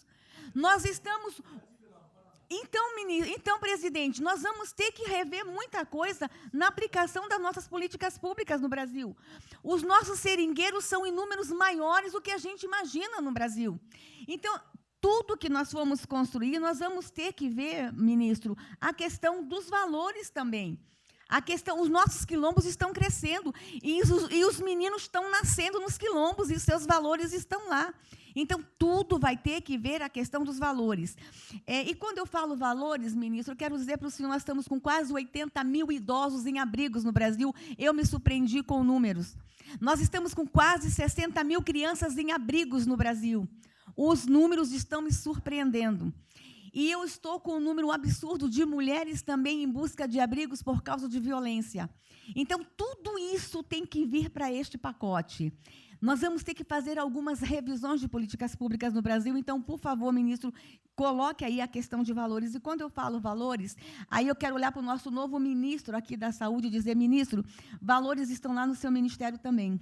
Neste momento de pandemia, a gente está vendo aí a palhaçada do STF trazer o aborto de novo para a pauta. E lá estava a questão de as mulheres que são vítimas do Zika vírus vão abortar. E agora vem no coronavírus. Será que vão querer liberar que todos que tiveram coronavírus poderão abortar no Brasil? Vão liberar geral? O seu ministério, ministro, está lotado de feminista que tem uma pauta única, que é a liberação de aborto. Quero te lembrar, ministro, que está chegando agora, este governo é um governo pró-vida, é um governo pró-família. Então, por favor. E aí, quando a gente fala de valores, ministro, eu quero dizer que nós estávamos, sim, no caminho certo. A gente não precisa reinventar muita coisa, não. E eu quero citar aqui o exemplo da política indigenista, como este governo estava construindo. Todo mundo começou a dizer, a esquerda começou a falar, que o coronavírus iria dizimar os povos indígenas no Brasil. O primeiro óbito, dia 12 de abril, sabe o que é isso? A forma como nós estávamos conduzindo a política indígena no Brasil. Primeiro óbito, dia 12 de abril. E eu fui lá para a Amazônia, em Roraima, junto com o presidente da FUNAI e o secretário nacional de saúde indígena, para acompanhar o primeiro óbito. A forma como a gente conduziu deu muito certo. Vamos ter que melhorar? Vamos ter que melhorar. E por que nós fomos lá, presidente? Porque nós recebemos a notícia que haveria contaminação criminosa em Roraima, em Amazônia, de propósito, em índios, para dizimar aldeias e povos inteiros para colocar nas costas do presidente Bolsonaro. Eu tive que ir para lá com o presidente da FUNAI e me reuni com os generais da região e o superintendente da Polícia Federal para a gente fazer uma ação ali meio que sigilosa, porque eles precisavam matar mais índio para dizer que a nossa política não estava dando certo. Então, o que a gente estava fazendo estava dando certo, o que nós estamos fazendo está dando certo. Então, aqui, general, todo o nosso trabalho que envolve políticas de valores precisa estar aqui no Pró-Brasil. E aí, presidente, só para encerrar, eu quero dizer para o senhor que a sua angústia tem razão de ser.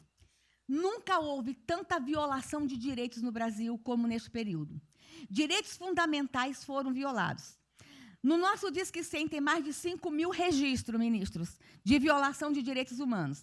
Mas o senhor tem uma ministra de Direitos Humanos e uma equipe muito corajosa. São mais de 5 mil procedimentos e ações que estão sendo construídos. Governadores e prefeitos responderão processos. Idosos estão sendo algemados e jogados dentro de camburões no Brasil. Mulheres sendo jogadas no chão e sendo algemadas por não terem feito nada. Nós estamos vendo padres sendo multados em R$90 mil porque estavam dentro da igreja com 2 fiéis. A maior violação de direitos humanos da história do Brasil nos últimos 30 anos está acontecendo neste momento. Mas nós estamos tomando providências, a pandemia vai passar, mas governadores e prefeitos responderão processos e nós vamos pedir, inclusive, a prisão de governadores e prefeitos. E nós estamos subindo o tom. E discursos estão chegando. O nosso ministério vai começar a pegar pesado com governadores e prefeitos. Nunca vimos o que está acontecendo hoje. Se eles falavam que nós éramos violadores de direitos, eles estão. Inclusive, o governador Wellington, agora, ontem, determinou que a polícia poderá entrar nas casas. Vocês não imaginam o que ele vai fazer. Poderá entrar assinou. A polícia poderá entrar na casa sem mandato. Então, assim, as maiores violações estão acontecendo nesses dias. Então, nós estamos fazendo um enfrentamento, mais de 5 procedimentos, o nosso ministério já tomou iniciativa e nós estamos pedindo, inclusive, a prisão de alguns governadores. Então, está aí algumas respostas. Valores, por favor. Valores. Ministro Damares, houve aqui uma apresentação, uma representação do ministro Paulo Guedes, que a senhora vai receber mais dinheiro. Até que o menos recebe ela. Que menos recebe é ela. Obrigada. Ministro Marcelo, por favor. Obrigado, vou ser bem breve também. Primeiro, parabenizar o ministro Braga Neto pelo Pro Brasil. Eu queria só deixar uma coisa seguinte, eu fico bem, cara. Não é trabalho meu, hein? É trabalho da equipe e eu roubei ideia de um bando de gente aqui. Eu roubei ideia aqui, ali, eu roubei ideia, tá? Eu aproveitei a ideia, eu só coordenei. Um cronograma importante do projeto. Obviamente, todos os ministérios, como o Ministério do Turismo, também já estamos finalizando até amanhã esse programa de retomada. E, presidente, o turismo, obviamente, ele tem uma importância muito grande para a economia, o Paulo Guedes sabe disso, mais de 8%, ou seja, quase 10% do PIB nacional é turismo. E o presidente falou que vai extinguir o ministério porque o turismo acabou.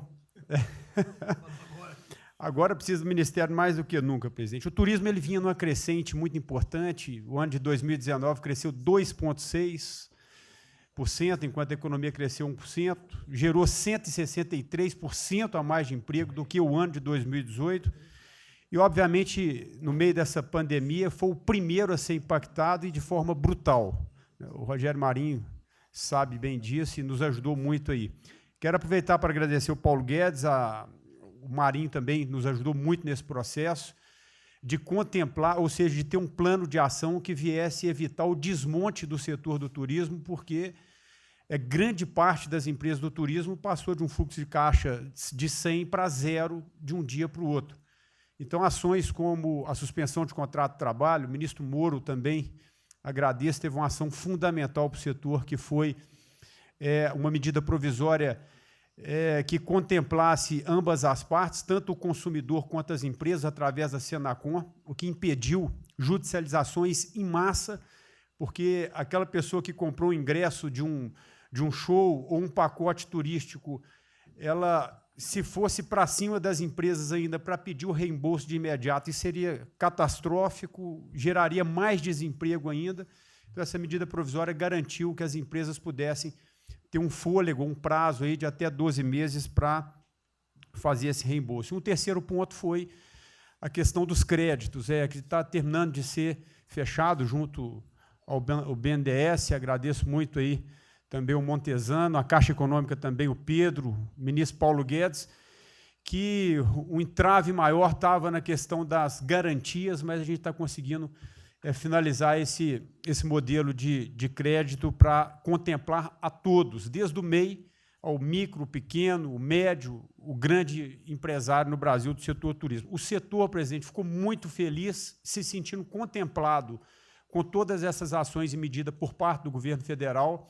Então, o setor do turismo no Brasil fizeram cartas com as principais associações agradecendo a postura do governo federal em relação a isso. Eu quero, presidente, falar um assunto aqui que talvez seja muito polêmico, mas eu acho que é importante esse debate nesse momento. Aí eu falo também para a ministra Damares, que eu sei que é uma pauta muito sensível também a ela, que é a questão, presidente, porque o Ministério do Turismo agora tem que ter um planejamento, um plano de atração de investimentos, que é o que gera emprego, renda, é o que ajuda, obviamente, a economia do Brasil. E, para isso, presidente, eu acredito que é um momento propício, nesse planejamento da retomada, discutir os resorts integrados. Não é legalização de jogos, não é bingo, não é caça-níquel, são resorts integrados. Obviamente, presidente, uma pauta que precisa de ser construída, a Damares está olhando com cara feia para mim, uma pauta que precisa de ser construída com as bancadas da Câmara, tanto a evangélica quanto a católica, mostrando ou desmistificando vários mitos que giram em torno disso. Não sei se o ministro Paulo Guedes concorda. Nós temos a possibilidade de atrair pelo menos 40 bilhões de dólares para o Brasil só de outorgas, de investimentos imediatos com essa pauta. Mas o que precisa ser feito, presidente, é realmente desmistificar a questão de evasão de divisas, de lavagem de dinheiro, de tráfico de drogas, e, para isso, eu sugeriria que, nesse debate, pudéssemos contar com o Ministério da Justiça, através da Polícia Federal, o Ministério Público na mesa, a Receita Federal, os órgãos de controle, mas, obviamente, presidente, uma pauta que só levaríamos para frente se a gente conseguir pacificar ou nos fazer entender pelas bancadas evangélicas, pela bancada católica, para que não haja uma distorção na comunicação disso. Tem que ser um projeto muito bem feito, que eu acredito que pode ser, aí, nesse processo da retomada, uma grande oportunidade para o Brasil atrair grandes complexos, dos quais apenas 3% são utilizados para os cassinos. E outra, isso não tem impacto diretamente nenhum na família dos trabalhadores brasileiros. Pacto com o diabo.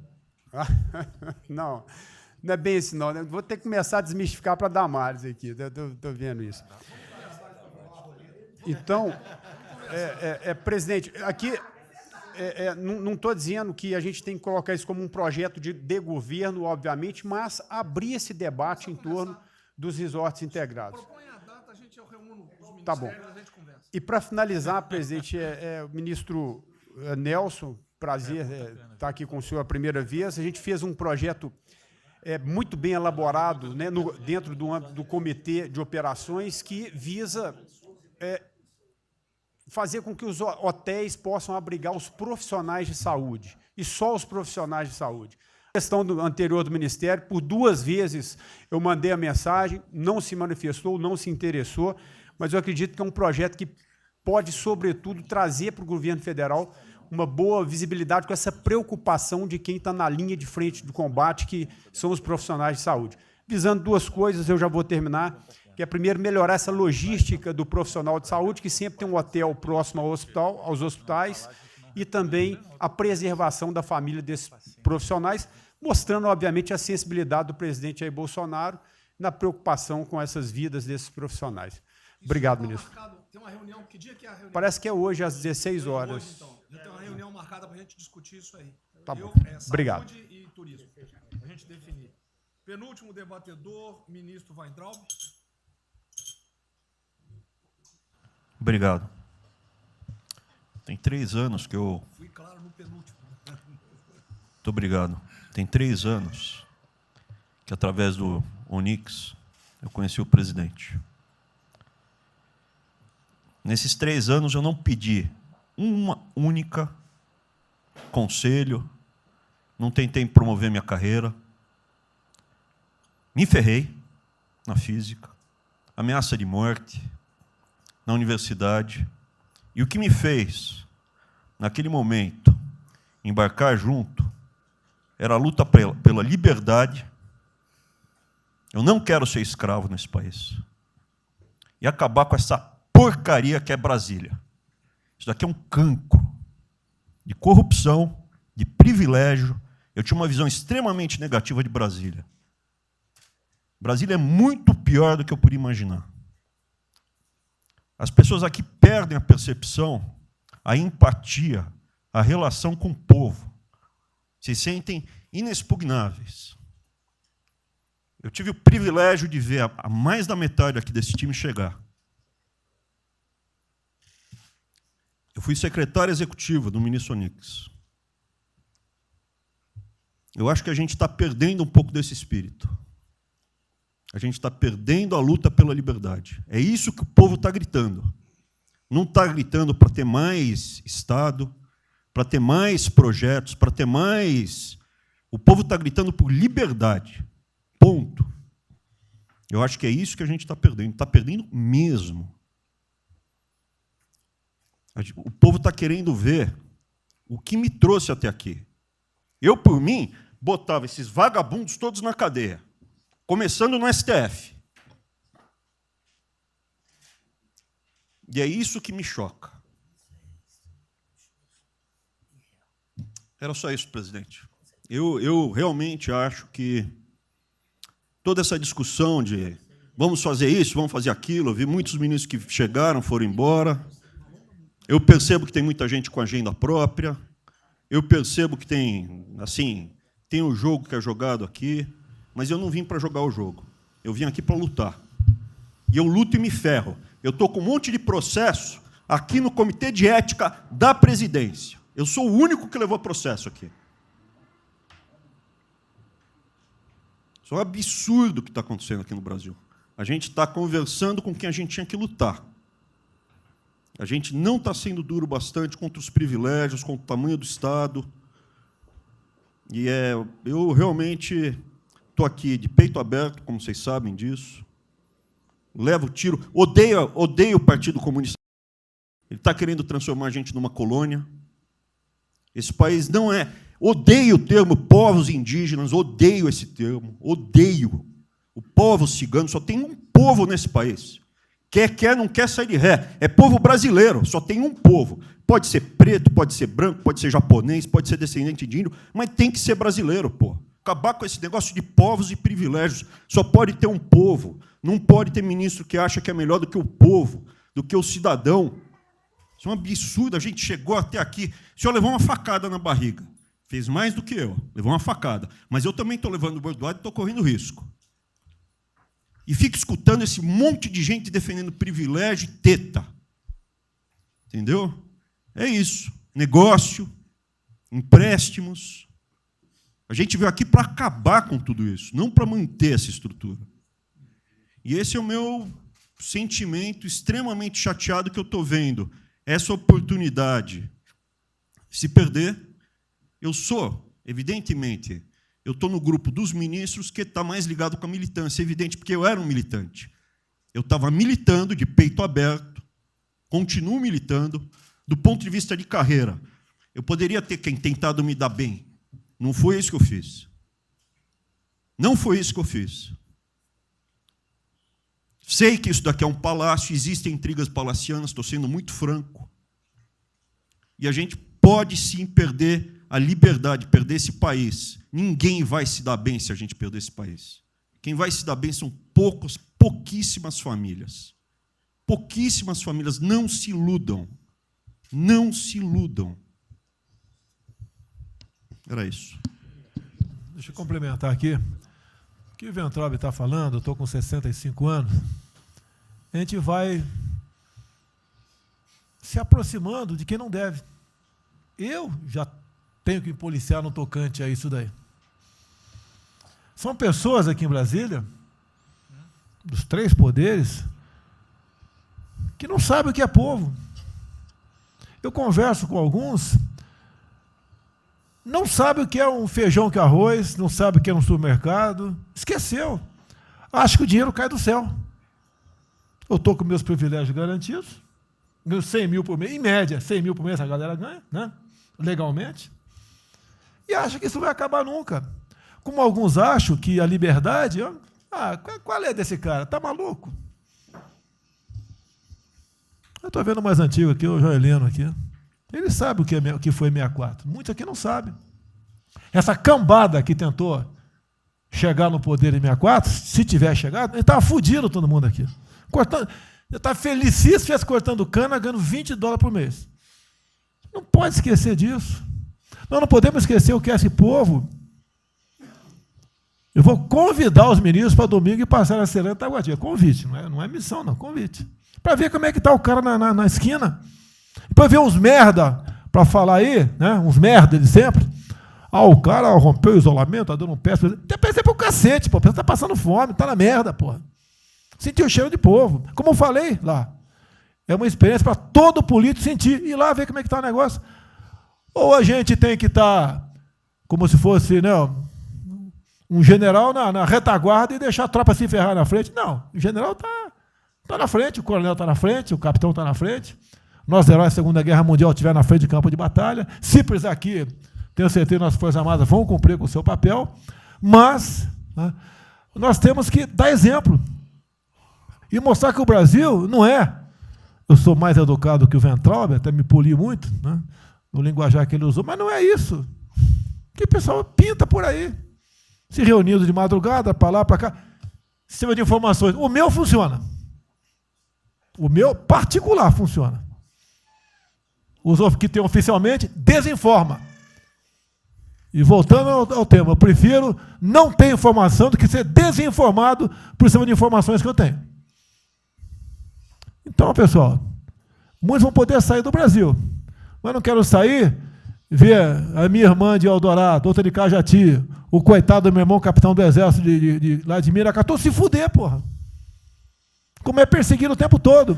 A bosta da Folha de São Paulo diz que meu irmão foi expulso de um açougue em registro, que estava comprando carne sem máscara. Comprovou no papel, estava em São Paulo nesse dia. O dono do restaurante, do açougue, falou que não estava lá. E fica por isso mesmo, sei que é problema dele, né? Mas é a putaria o tempo todo para me atingir mexendo com a minha família. Já tentei trocar gente da segurança nossa no Rio de Janeiro, oficialmente, e não consegui. Isso acabou. Eu não vou esperar fuder minha família toda, de sacanagem, ou amigos meus, porque eu não posso trocar alguém da segurança na ponta da linha que pertence à estrutura nossa. Vai trocar. Se não puder trocar, troca o chefe dele. Pode trocar o chefe dele? Troca o ministro. E ponto final. Não estamos aqui para brincadeira. Você vê um garoto aqui, ó, com todo respeito, do BNDES. Tá, eu conheci ele, usava calção lá. Tá? Pode vir dos Estados Unidos para cá, podia estar muito bem lá. Veio para cá, tentar mudar o Brasil, a convite do Paulo Guedes, que é amigo dos pais dele, por coincidência, né, Paulo Guedes? Coincidência. Eu não lembro dos teus pais, lembro de você, tá certo? Mas alguém que está investindo aqui. E todos nós temos que pensar nisso. O que esses filha de uma égua querem, é a nossa liberdade. Olha, como é fácil impor uma ditadura no Brasil, como é fácil. O povo está dentro de casa. Por isso que eu quero, ministro da Justiça e ministro da Defesa, que o povo se arme. Que é a garantia que não vai ter um filho da puta aparecer para impor uma ditadura aqui. Porque é fácil impor uma ditadura. Facílimo. Um bosta de um prefeito, faz um bosta de um decreto, algema e deixa todo mundo dentro de casa. Se tivesse armado, ia para a rua. E se eu fosse ditador, né, eu queria desarmar a população, como todos fizeram no passado, quando queriam, antes de impor a sua respectiva ditadura. Aí, que a demonstração nossa, eu peço ao Fernando e ao Moro que, por favor, assine essa portaria hoje, que eu quero dar um puta de um recado para esses bosta. Por que eu estou armando o povo? Porque eu não quero uma ditadura. E não dá para segurar mais. Não dá para segurar mais. Quem não aceitar as minhas bandeiras, Damares, família, Deus, Brasil, armamento, liberdade de expressão, livre mercado, quem não aceitar isso está no governo errado. Esperem para 22, né, o senhor Álvaro Dias, espere o Alckmin, espere o Haddad, ou talvez o Lula, né? E vai ser feliz com eles, pô. No meu governo está errado. É escancarar a questão do armamento aqui. Eu quero todo mundo armado. Que povo armado jamais será escravizado. E que cada um faça, exerça o teu papel, se exponha. Aqui eu já falei. Pede o ministério a quem for elogiado, pela Folha, pelo Globo, pelo antagonista, tá? Então tem certos blogs que só tem notícia boa de ministro, não sei como. O presidente é uma porrada, mas o ministro é elogiado. A gente vê por aí, o governo está, o ministério está indo bem, apesar do presidente. Mas pra puta que eu pariu, porra. Eu que escalei o time, porra. Trocamos 5, espero não trocar mais ninguém, espero. Mas nós temos que, na linha do Van Traub, de forma mais educada um pouquinho, tá? Se preocupar com isso. O que os caras querem é a nossa hemorroida, é a nossa liberdade. Isso é uma verdade. O que esses caras fizeram com o vírus, esse bosta desse governador de São Paulo, esse estrume do Rio de Janeiro, entre outros, é exatamente isso.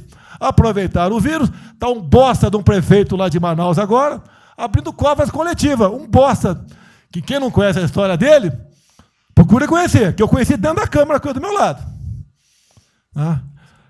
E nós sabemos a ideologia dele e o que ele prega. E quem ele sempre foi. O que está aproveitando agora um clima desse para levar o terror no Brasil.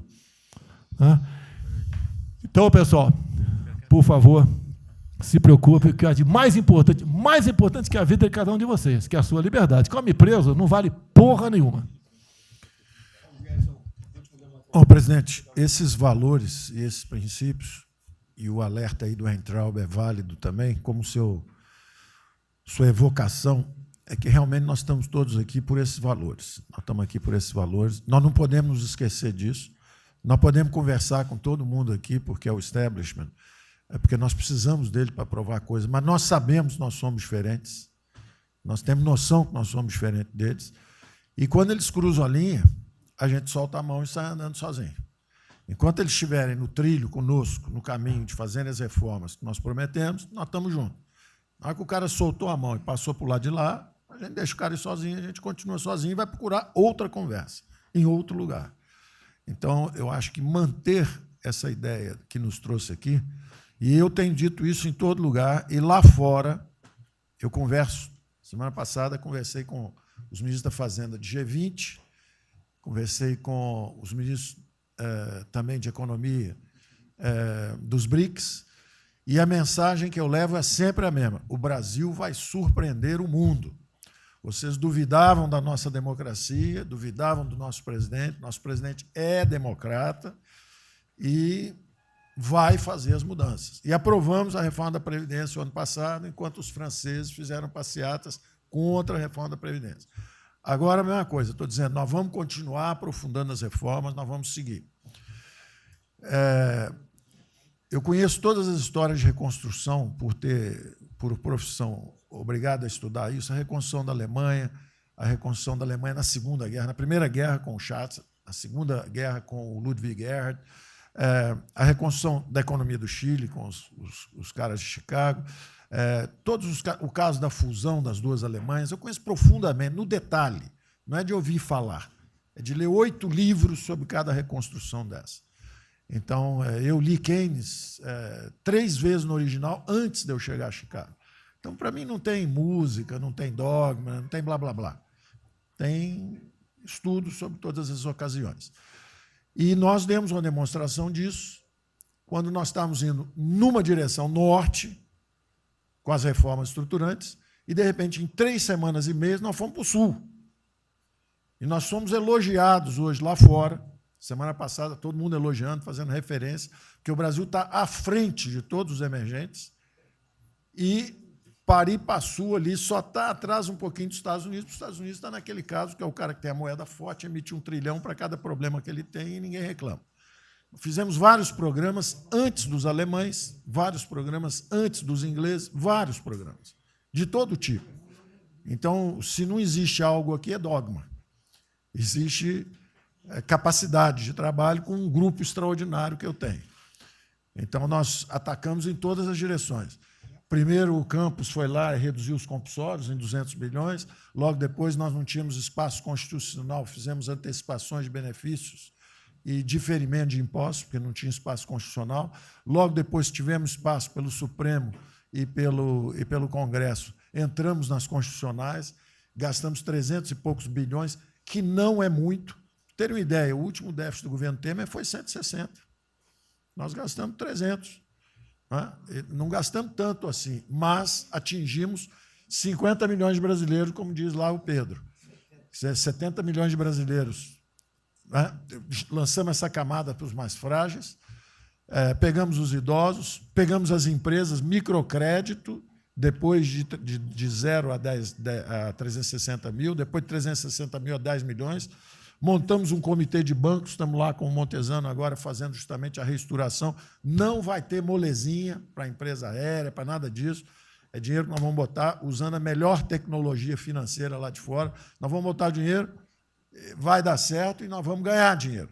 Nós vamos ganhar dinheiro usando recursos públicos para salvar grandes companhias. Agora, nós vamos perder dinheiro salvando empresas pequenininhas. Então, nós estamos fazendo tudo by the book direitinho. Na conversa com os ministros da Fazenda lá de fora, eu disse que nós estamos com um déficit extraordinariamente alto esse ano, da mesma forma que eles, está todo mundo na mesma direção, só que nós caímos no chão, está uma confusão, tiro, porrada e bomba, mas nós não perdemos a bússola. A gente cai, levanta e sabe para onde nós temos que ir. Nós não vamos perder a bússola. Nós sabemos dos valores, sabemos dos princípios, sabemos o que nós estamos defendendo. Nós estamos defendendo liberdade, liberdade econômica, liberdade política. Nós sabemos o que nós estamos defendendo. E estamos agora, no meio dessa confusão, derrubando a última torre do inimigo, que é uma coisa que nós vamos fazer a reconstrução e a nossa transformação econômica. A outra coisa são as torres do inimigo que a gente tinha que derrubar. Uma era o excesso de gasto na Previdência, derrubamos assim que entramos. A segunda torre era os juros estão descendo e vão descer mais ainda. O Campos tem o mapa já, nós estamos descendo. Então, para ter uma ideia, o ano passado, para esse ano, 120 bilhões a menos de juros. Um plano Marshall por ano, né? Sem juros, de juros a menos. Então, nós sabemos, e é nessa confusão toda, todo mundo está achando que estão distraídos, abraçaram a gente, enrolaram com a gente, nós já botamos a granada no bolso do inimigo. 2 anos sem aumento de salário. Era a terceira torre que nós podíamos derrubar. Nós vamos derrubar agora também. Isso vai nos dar tranquilidade de ir até o final.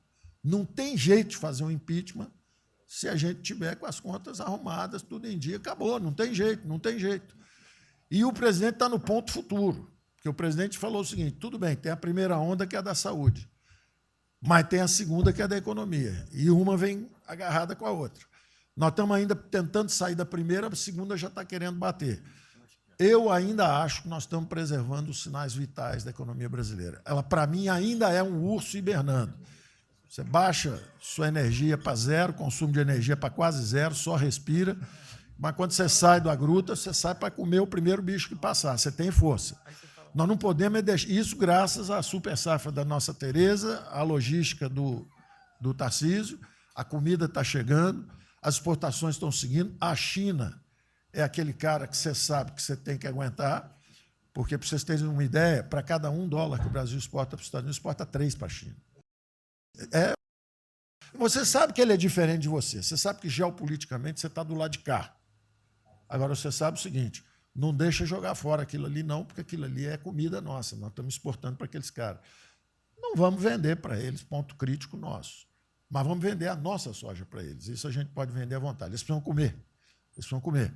A Índia também vai precisar comer, vai ser o trading da água, eles vão dizer que é a melhor trading da água. Outro dia alguém comentou comigo, acho que foi o Campos, não foi, Campos? Foi. É o trading da água, quer dizer, os caras precisam de alimento, não tem água, nós temos muito mais água do que eles têm, então eles vão ter que abrir mão da agricultura para fazer outras coisas e nós vamos poder exportar para eles também. Então, nós temos um mapa de voo bom, nós temos uma equipe jovem, preparada, todo mundo trabalhando juntos, e nós não vamos perder o rumo, nós não podemos perder o rumo. Então, vai ter muita conversa, vamos para cá, vamos para lá, vamos fazer isso, vamos fazer aquilo, não vamos perder o rumo, não. Pode dar vestimento, bota peruca loura, passa batom vermelho, faz uma opção de coisa que for necessário politicamente, mas não vão perder o rumo econômico, não, nós sabemos onde nós estamos indo. Então, eu estou só dando uma mensagem de tranquilidade para todo mundo aqui, que é o seguinte, nós não estamos fazendo nada exótico, dogmático, nada disso. Nós estamos indo numa direção, fizemos o que o mundo inteiro fez, em 3 semanas e meia, nós fizemos o que o mundo inteiro fez, só que nós não vamos perder o rumo, não. Nós sabemos para onde nós vamos voltar já já, tá certo? E se o mundo for diferente, nós vamos ter capacidade de adaptação. Por exemplo, eu já tenho conversado com o ministro da Defesa, já conversamos algumas vezes, quantos 200 mil, 300 mil, quantos jovens aprendizes nós podemos absorver nos quartéis brasileiros? 1 milhão? 1 milhão a R$200, que é o Bolsa Família, R$300, para o cara de manhã faz calistenia, aprende civil, organização social, como é que é o OSPB, né? Organização Social Política, né? Faz ginástica, canta o hino, bate continente, de tarde aprende a ser um cidadão, pô. Aprende a ser cidadão, disciplina, usar o tempo construtivamente, pô. Voluntário para fazer estrada, para fazer isso e aquilo. Sabe quanto custa isso? R$200 por mês, 1 milhão de cada, 200 milhões, pô. Joga 10 meses, aí 2 bi, isso é nada. Então, nós vamos pegar na reconstrução, nós vamos pegar 1 bilhão, 2 bilhões e contrata 1 milhão de jovens aqui.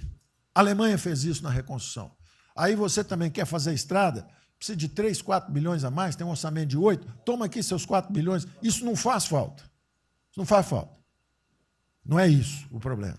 A mesma coisa o nosso problema do jogo, lá nos recursos integrados, não tem problema nenhum. São bilionários, são milionários, executivos do mundo inteiro. O cara vem, fazem convenções. Olha, o turismo saiu de 5 milhões em Singapura para 30 milhões por ano. O Brasil recebe 6. Uma pequena cidade recebe 30 milhões de turistas. O sonho do presidente de transformar o Rio de Janeiro em Cancún, lá Angra dos Reis em Cancún, aquilo ali pode virar Cancún rápido. Entendeu? A mesma coisa, Espanha. Espanha recebe 30, 40 milhões de turistas. Isso aí, uma cidade da Ásia. Macau recebe 26 milhões hoje, na China. Só por causa desse negócio. É um centro de negócio. É só maior de idade. O cara entra, deixa a grana lá que ele ganhou anteontem, ele deixa aquilo lá, bebe, sai feliz da vida. Aquilo ali não atrapalha ninguém. Aquilo não atrapalha ninguém. Deixa cada um se fuder. Ô, Damares, deixa cada um. Damares, o presidente fala em liberdade. Deixa cada um se fuder do jeito que quiser. Principalmente se o cara é maior, vacinado e bilionário. Deixa o cara se fuder, pô. Lá não entra nenhum brasileirinho. Não entra nenhum brasileirinho desprotegido. Se a CGU tiver como controlar a entrada e a saída do dinheiro. Isso, então vamos lá. Se não tiver como lavar dinheiro sujo. Então, só para terminar as observações também finais ali, o Campos falou 2 coisas também interessantes. Então, o Campos falou 2 coisas interessantes ali. Uma é o seguinte: o estrangeiro, para vir para fazer os investimentos, eu recebi um embaixador, já reportei isso para o presidente, eu recebi um embaixador dos Estados Unidos e ele veio conversar conosco. E a mensagem maior dele era uma só. Assim, olha, nós queremos um bom ambiente de negócio. Nós vamos colocar centenas de bilhões de dólares aqui. O mundo inteiro quer investir no Brasil. Agora, nós precisamos de um bom ambiente de negócio. Simplificação de impostos, segurança jurídica, coisa desse tipo. Não é? Então, o secretário do Comércio americano, que é o Wilbur Ross, o cara me disse o seguinte: eu só tenho um conselho para vocês. Vamos aderir ao GPA, é o General Purchasing Agreement, que é o seguinte, é um acordo, nós com a entrada na OECD, nós assinamos esse acordo, e esse acordo diz o seguinte: não pode haver nenhuma compra governamental sem transparência. Acabou. Então, basta a gente fazer isso, quer dizer, vai fazer concorrência para concessão, privatização. Então, nós já estamos na pista certa, já estamos indo na direção certa. Só uma informação sobre isso aí. Eu fiz uma reunião com o pessoal da OCDE essa semana agora, foi semana passada, né?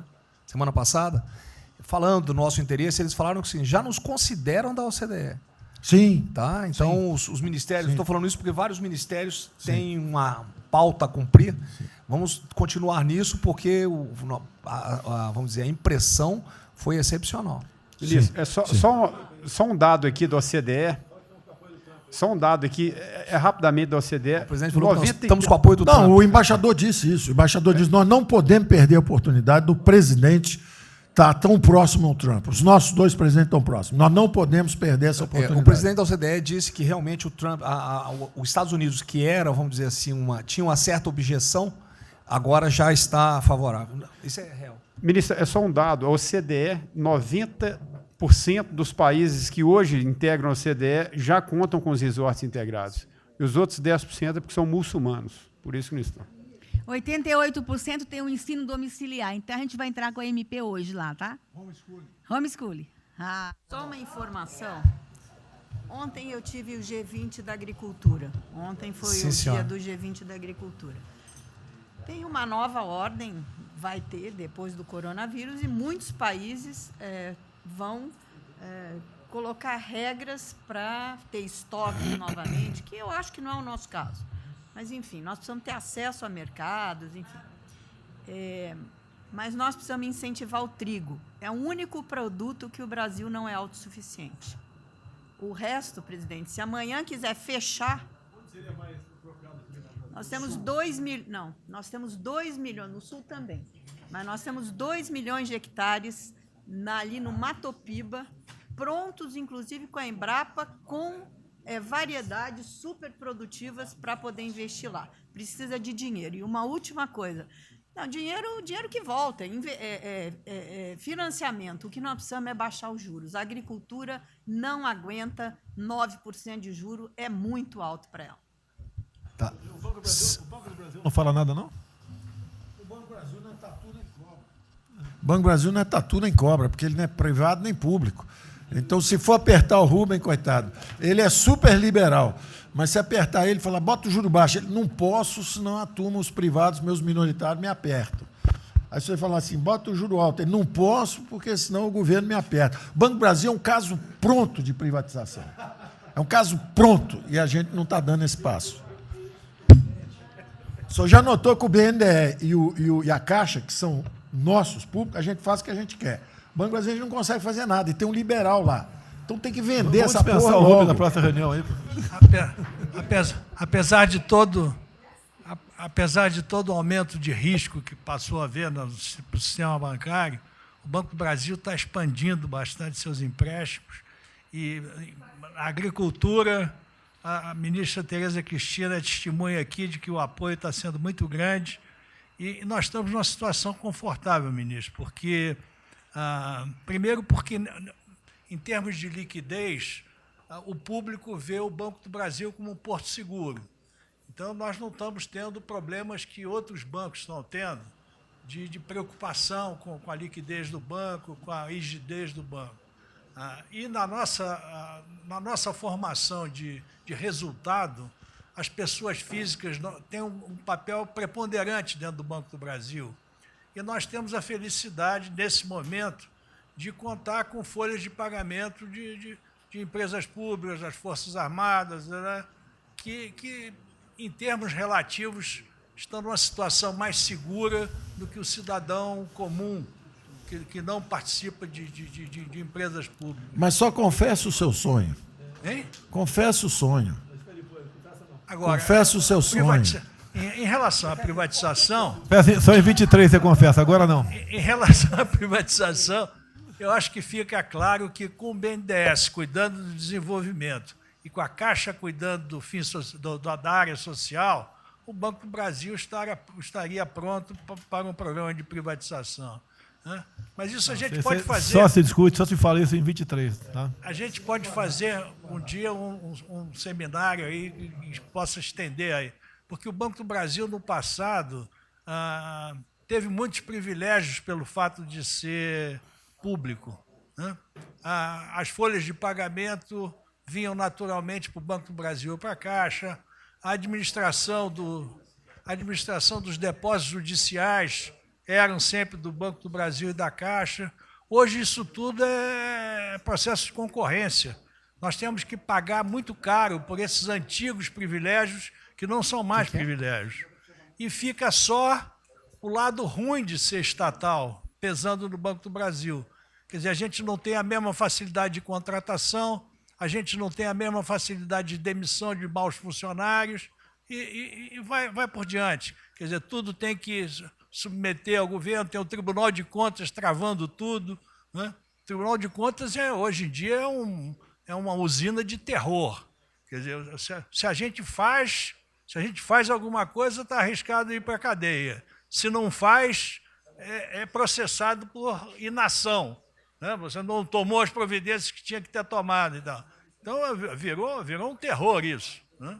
Se ficar, o bicho pega, se correr, o bicho come. Agora, se me permite, eu queria fazer uma observação rápida sobre a área de medicina. Eu acompanho os números diariamente. Eu vejo que os óbitos eles chegaram diários, passaram de 200 durante alguns dias, 4, 5 dias, mais de 200 pessoas sendo mortas. De uns 4, 5 dias para cá, esses óbitos caíram bastante, já não chegam mais na casa de 200. A minha sensação, de quem não é especialista no negócio, mas que observa os números, é que o tal do pico, o tal do famoso pico, que gerava tantas preocupações, a minha sensação é que esse pico já passou. Agora... É que o senhor não viu o número que nós mostramos lá em cima agora, mas isso é outra história. Senhores, sem querer cortar, muito obrigado a todos, porque senão não termina. Presidente.